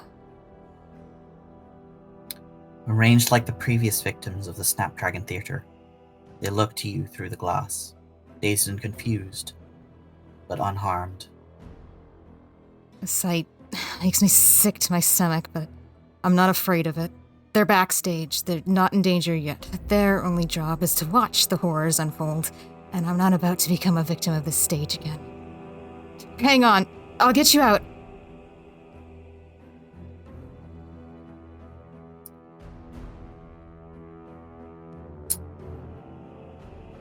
Before you can move to rescue them, a single, solitary round of applause rises from the auditorium.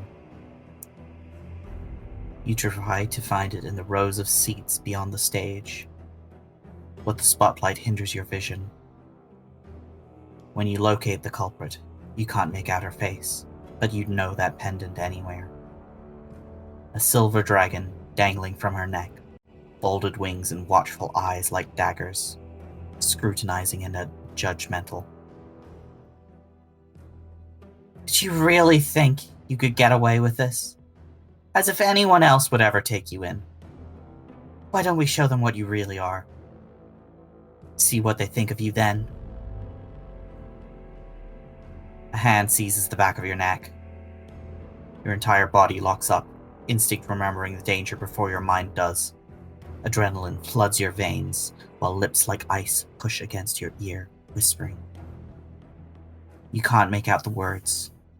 The language is alien to you, but the voice, you know.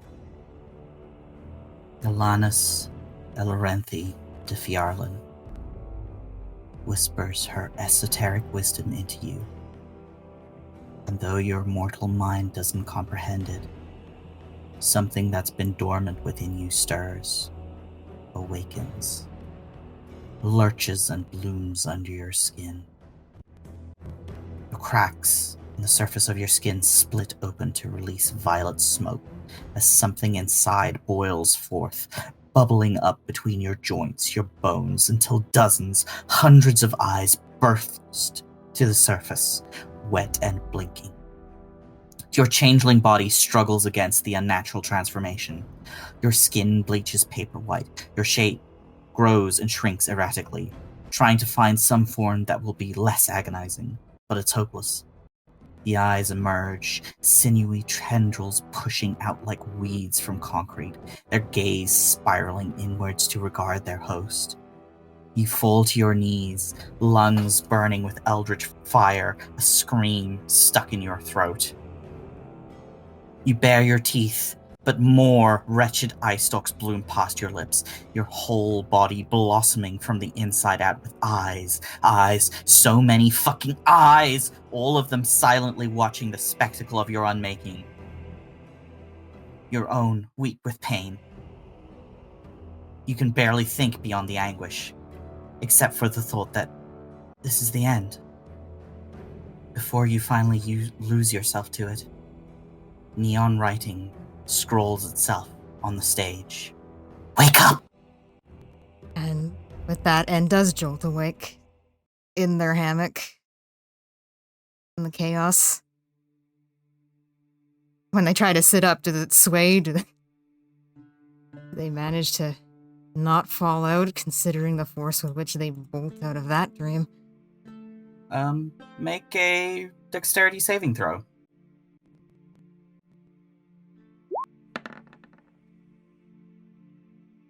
That's a 9. You barely manage to stumble out. You don't quite fall flat, but you sort of awkwardly catch yourself. Yeah. I think N's basically just gonna get out of the hammock and make a beeline up onto the deck and hurry towards the edge of the boat, kind of shove their head over the edge of the deck and look in the water and see what the reflection looks like. Oh boy.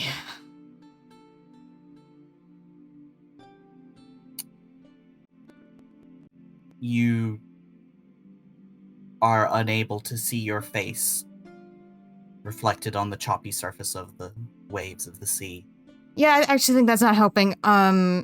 Who's on watch right now? Who is on watch right now? Who would like to be on watch right now? Do you want to roll for it? Yeah, let's roll for it. What are we rolling? Zeke and Varys. Yeah. Um, Let's do a D20, highest wins. I was gonna say let's do a D6, since there's only 3 options. So we just have it. Who picks 1, 2, or 3? Oh, okay.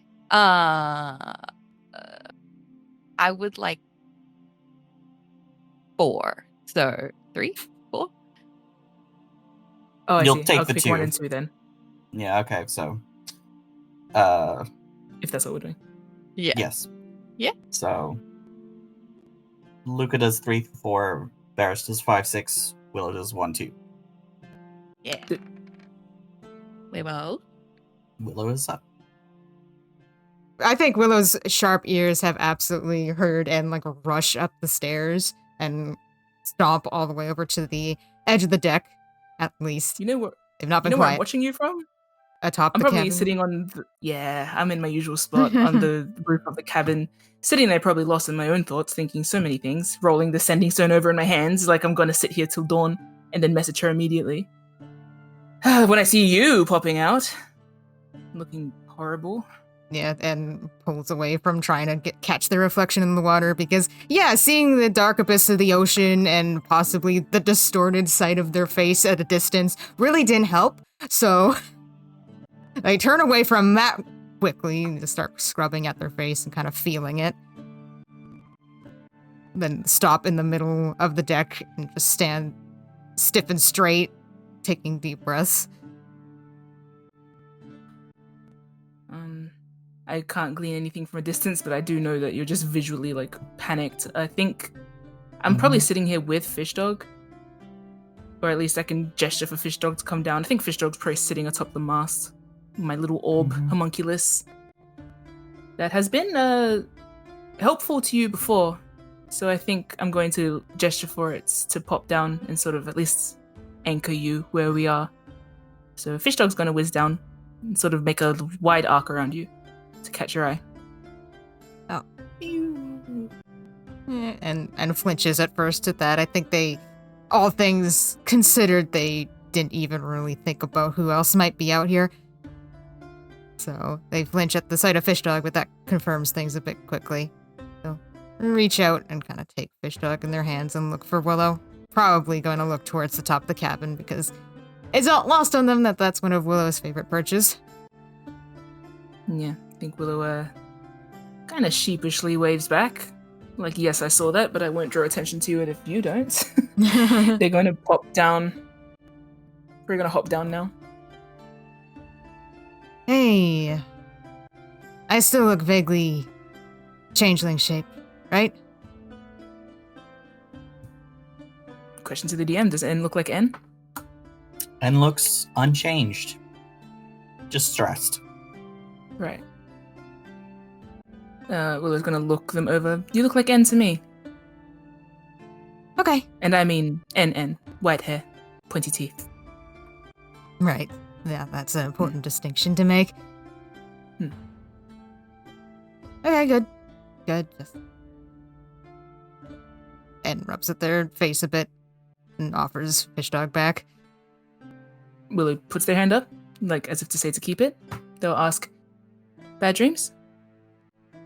You know it.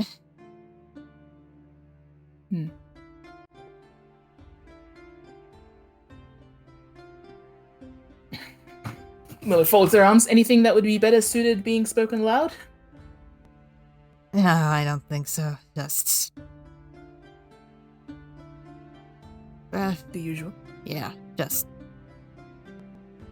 Well, I'm sure you can extrapolate from my question. Wasn't quite myself. In the typical N way, or something else? Well, I asked if I looked N-shaped, and by extension, I'm asking if I looked changeling-shaped. I wasn't entirely humanoid-shaped. I think it's all kind of fuzzy. Anyway, I just needed to double-check that that didn't manifest into the real world, because that would be problematic. Mm-hmm. Well, Willow's gonna reach over. If you don't... Do you flinch back if I put my hand near you? No. Yeah, Willow's gonna, like, pinch your cheek and pull it. Ah. Like, shimmy it around a bit. And wriggles away and slaps at your hand. The funny thing about N is you can pull their cheek out way further than you think you should be able to. Yeah, it's stretchy.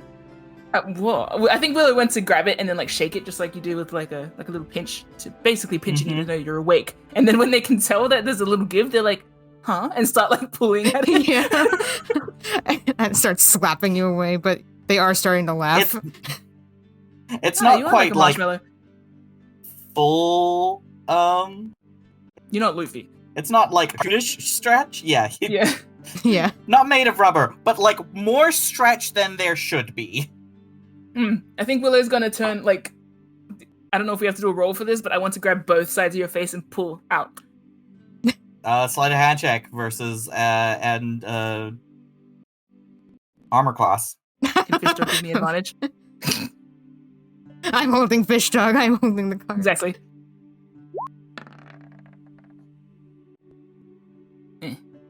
Nope. That's And ducks. yeah. It managed to wriggle free. But they're kind of giggling now. Same old marshmallow to me. Warn me next time. Fun of it. I know. En's gonna like throw Fish Dog to you like a chest pass. Fish Dog just little fins. Yeah, I Willow's thinking, suppose if my cheek's doing that, then just all changeling here. Pats at their cheeks and kind of pauses, tracing the shape, the roughness of the cracks there.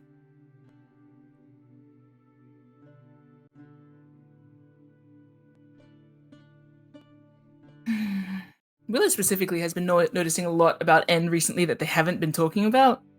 Let's recap real quick. I remember that you lied about not knowing what the Boromar clan was. I recall that you came back from a post office looking stressed out and horrid the other day. I'm aware that Jaylee has a crush on you, but that's not the point. That's beside the point. that's the point. Your little pen pal Jaylee has a crush on you. What's the other thing I kind of sidelined about you as well? There's just been a bunch of stuff. I've just been collating little details about N problems in the background. I know that you got info from Alonzo, I believe, but we haven't really talked about that. Yeah, too much. not too much, just applicable stuff essentially. And N has a lot of information from, Alonzo, who is a previous because he's dead now, member of the cult that kidnapped N. Yep. Yeah, and nothing. You went and watched his execution. Yeah, so and I was the reason he ended up on the execution block. And also I downloaded all of his memories and thoughts, so he's a second copy of him lives in my brain now. Yeah, see, now I think Willow is going to say out of everything, suppose after the months that we've had, it's going to be highly likely that your dreams are perhaps more informed by the past. Yeah, maybe. Thus, I imagine a little more visceral. Not that that's ever been a problem for you before, as far as I'm aware. Uh-huh. But, No. As it stands, highly likely you're going to be shoveling through the worst of it. Yeah, I can make sense of it more than I used to be able to. Good. So, just same old, but now I have the gift of context. Fantastic. Knowledge is power and all that. Something like that.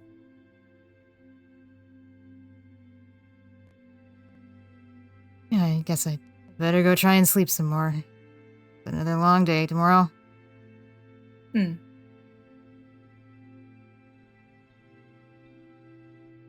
Take Fish Dog with you. You don't need him for sentry? I have these Willow gestures to their taps on their glasses. Alright, fine. And pluck Fish Dog out of your arms. Or wherever you left them. I might roll it back to you. Like through the air, little gentle underarm roll off the fingertips. Yeah, so. And we'll take Fish Dog and start making their way to the stairs. And they might mumble to Fish Dog as they're going down the stairs. You'll tell me if I start transforming into a horrible eyeball monster, won't you? Beep boop.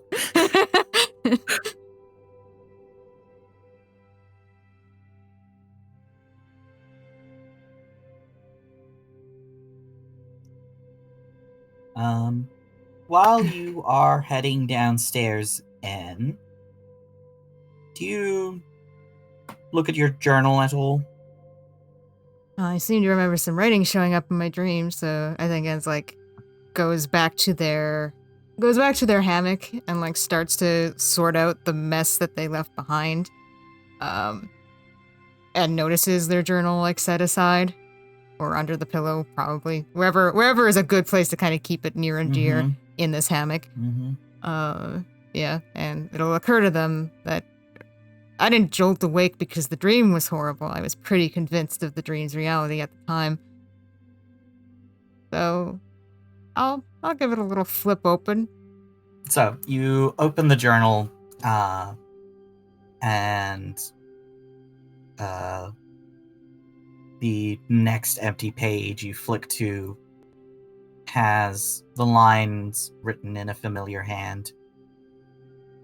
Settle down now? And we'll take the journal and kind of prop it in their lap as they're settling back into the hammock. Yeah, and grounded. Know where I am, know who I am. I'm good.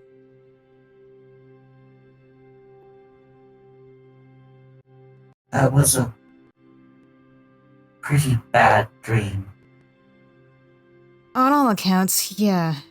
Yes, you saw it too, huh? That was you, wasn't it? I had to get you out of there. Yeah. It's pretty unpleasant, and well, as we've discussed, we share the same body, and I get the feeling you might not want to turn into whatever that was. I would like to avoid it. Well, that's good to hear. It's didn't seem like the best form to go about our future business. Kind of hard to be discreet in social situations if you're a mound of eyeballs.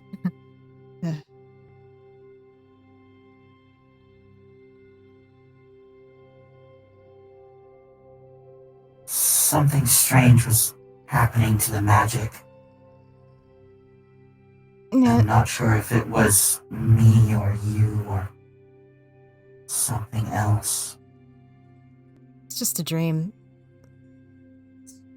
It's a manifestation of... I've had this whole theory about Alanis awaking something in us and turning us into something else. It was just that crap. And could you make a either perception check or investigation check of yourself? Okay. Perception. That's 6.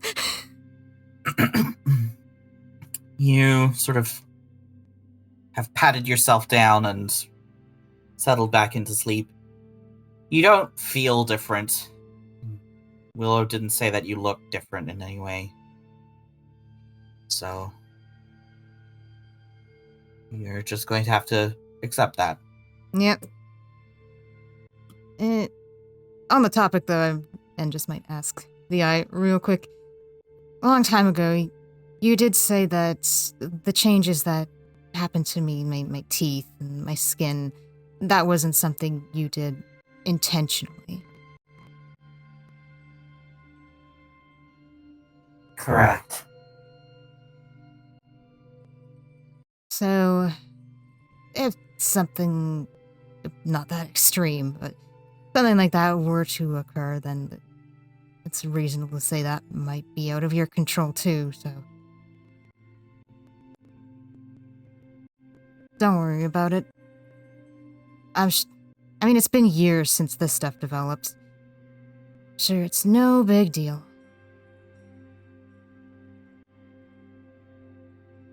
If you say so. And sinks back in their bed. Stares at the ceiling like, yes, I do say so, and I'm just gonna cross my fingers that I'm right. Pats their book, kind of like in a comforting gesture. But yeah, it'll be fine. It'll be fine. And this is half trying to convince the eye and half and trying to convince themselves. It's like, yeah, no, logically, nothing has happened for years. And it's just a dream. And I have so many reasons to have a dream like that. And yeah, the eye said something was weird about the magic, but we were both disconcerted about the dream. So we were both just affected by the dream. It's fine. And his whole brain is just really bargaining with any fears that crop up.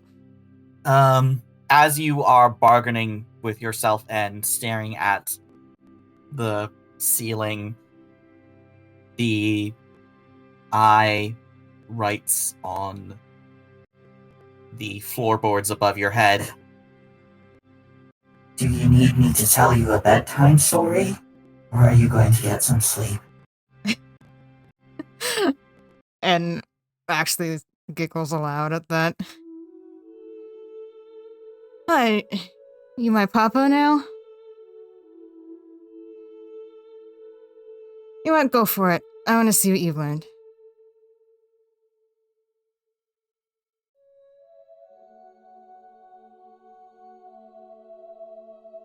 There's a pause. Oh no, the eye has as stage the, as the eye considers, like, it was saying that as a joke, but now you've called its bluff, and it's like,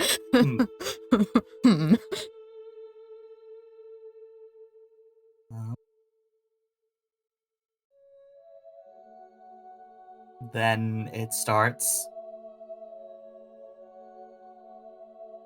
Once upon a time, there was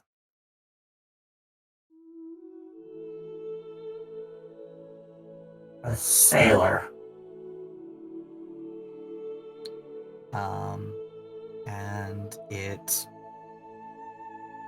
slowly begins to recount the story of your adventure, on how you met Willow and Luca and Varys. Aw. I think that has, and just grinning to themselves both at the bizarre situation of having the weird eldritch eyeball telling them a bedtime story in writing that only they can see on the ceiling of the chaos. And it's cute, it's sweet, it's very bizarrely sweet. And I do think that helps ease N's brain back into eventually falling asleep with the journal still held to their chest. And for the rest of the night, you sleep peacefully. This next day, cloud of rain and light wind blows over your path.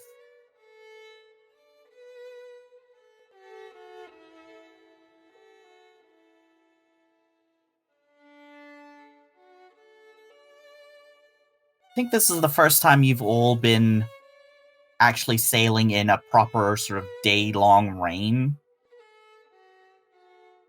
You kind of, because the rain travels with the wind, and so do you are kind of stuck under it until the rain dissipates. That's not a good omen. No. But it is merely blustery and cold.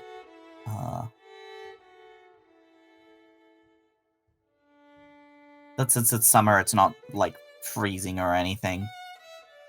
You're still fine. Willow, will you make the navigation check with advantage, please? Yep.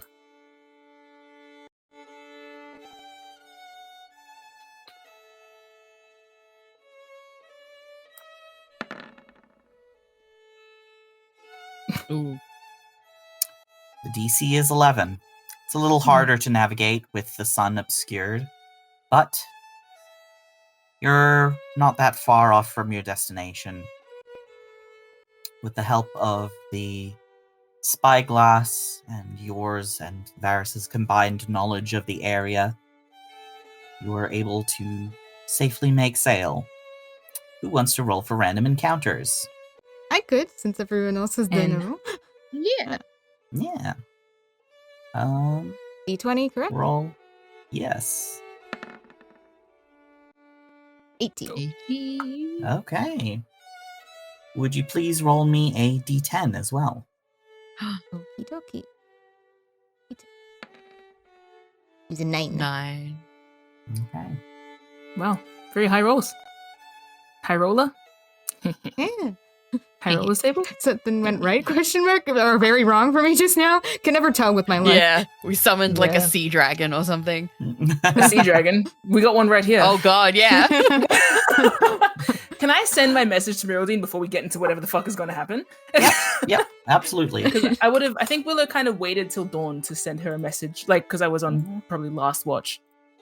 So yeah, Willow's going to whip out the sending stone and say to Miraldine, very early as the clouds are coming in and it's probably starting to drizzle or rain. Morning. Don't find that arrangement very comfortable myself. Perhaps we could meet on a raft? Neutral territory. See where that takes us before visiting officially. Okay. You receive a reply about an hour later. So you are coming to the convocation. Very well. We can meet at the floating market to negotiate. See you tomorrow. Market? Cool. That's great. I'm gonna buy things. Yes. Could top up our rations or something. Yeah, for sure. Yeah. Could buy instruments from the world singers. I Let's guess just they don't not have have instruments. contact with anyone, honestly, actually. Their Poles will voices go are the away. instruments. I'm going to need to get that, you know what Willow was probably doing last night? Writing up the list of my crew. Oh, that yes. N asked for. The hit list, the tier list of like, who hates you? And what do Willow's they like, look let me- like? Whips out a phone book, slams it on the table with a big thud. Who doesn't?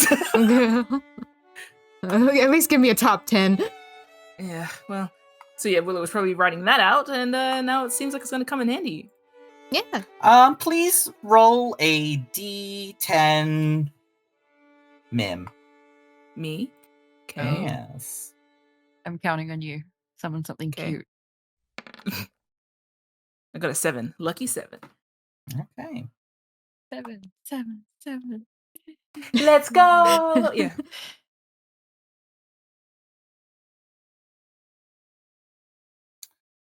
You spot another ship as you are sailing.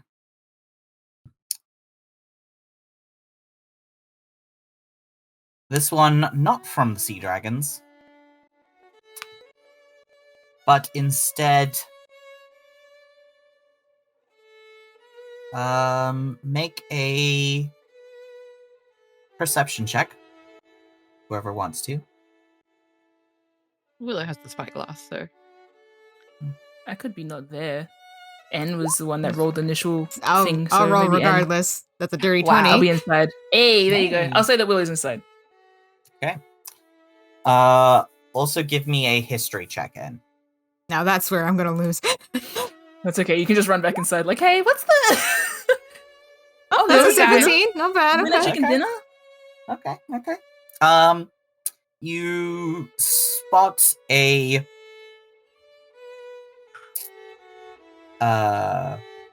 another sailing vessel, similar in design to the Silver Dancer, but she is made of dark wood and bears a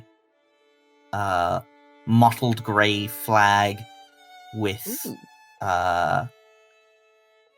stylized snowflake as its banner. This is a ship belonging to the Cold Tide fleet from the island of Stonespur. Oh. Friend or foe? Relatively neutral. Yeah. They don't seem to be making trouble. And might call back to the rest of the crew. Cold Tide, was it? Yep. Cold Tide ship, and then on whichever side of the ship it's on.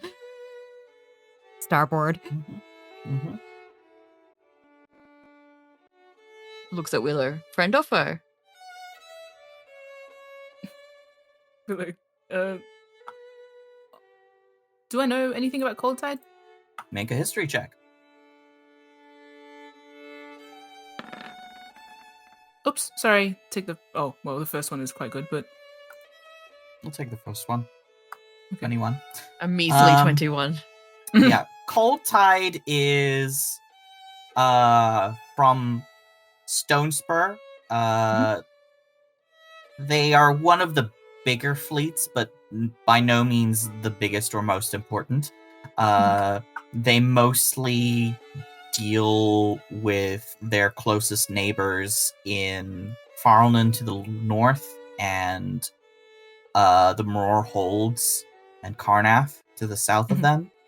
They're called the Cold Tide because the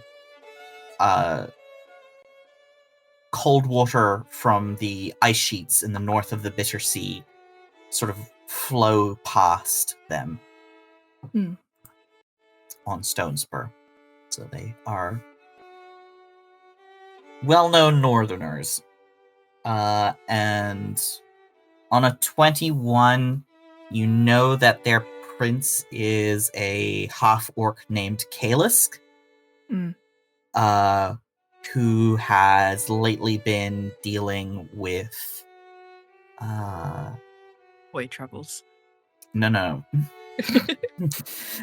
I'm trying to remember. I think it is House Thrashk, the prospectors, for mining ventures into Stone Spur. For dragon shards, specifically. In a good way, or we don't know? Yeah, in a good way. Like, gonna get wealthy soon kind of way? Yeah. Or if you're not already. Building up industry. Yeah, that one. Okay, but any alliances that we have to be concerned about? Like, neutral? No, they're relatively neutral. Okay. They were happy to go along with High Prince Ryger. They tend to keep to themselves a little bit more. They have a pretty good trade relationship with most people, I would say. Kind of needing to, on account of being from a very cold Northern Ireland. Okay. Well, Willow's gonna say to you guys, no qualm with me. Or us. That's saying a lot. But you must be heading in the right direction, because you've seen several ships now. Yep. Ants. Two very different responses to that. Yeah. Ants in my pants, there are ants in my pants, and they are making my heels click on the floor of this bar because I'm gonna get busted by my former crew. Anyway, sorry, Willow's fine. With that, are they fine? The other ship, all good? Yeah. Not sending any bombs towards us. Nope. Cannonballs. You're not bombs. You're flying the Sea Dragon flag, and you're headed in the direction of the convocation. And honestly, you are small potatoes.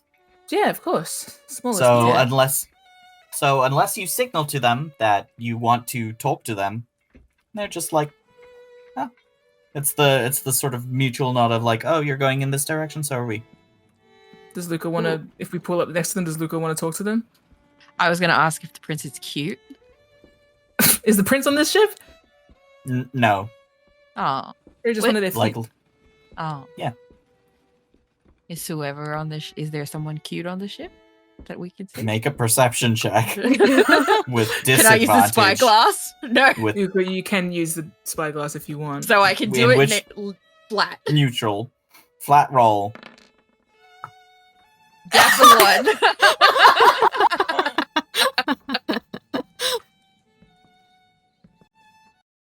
one. Cap straps on. Yeah. Instead of spying anyone cute, you grab Willow's spyglass and lean over the side, trying to look closely, and you fumble the spyglass. No! That was a gift! Do you dive after it? Did I drop it into the water? Yes. Oh god, yeah, then yeah, I'm in the water now. Oh my god! Make an athletics check. We hear the massive sploosh. Okay, it's 27, so I'm good. You hear one small splash, and oh no, and sploosh, as Luca dives overboard, successfully manages to recover the The first spyglass. thing you see is the spyglass in his hand just shooting out of the water. And he's like scrambling. Like, Varys, I need a rope. Varys, I need a rope. You have Oh my God. life preservers on this ship for this reason. Luca specifically. Just for me. Far out. Ends like scrambling around in the background. Willows just strides over to the side of the boat to watch the empty space where he just dived in. Like, is he dead? What did he do? And it's just blood in like the water? scrambling cat in the background. You know how they kind of slide around as they're Yeah. on hardwood. Yep. Yeah, Luca successfully grabs the spyglass before it can sink too far below the waves and hauls himself back onto the ship, soaked through. It's raining. I'll take. It's raining, it's cold, you are drenched. Can I ask? Did anybody from the neighboring ship see that? Make a perception check. Flat. Did anyone cute see me fall in? Oh, whatever. I'm distracted by the stupidity of man. Luca, feel free to check too, since you self-conscious bastard.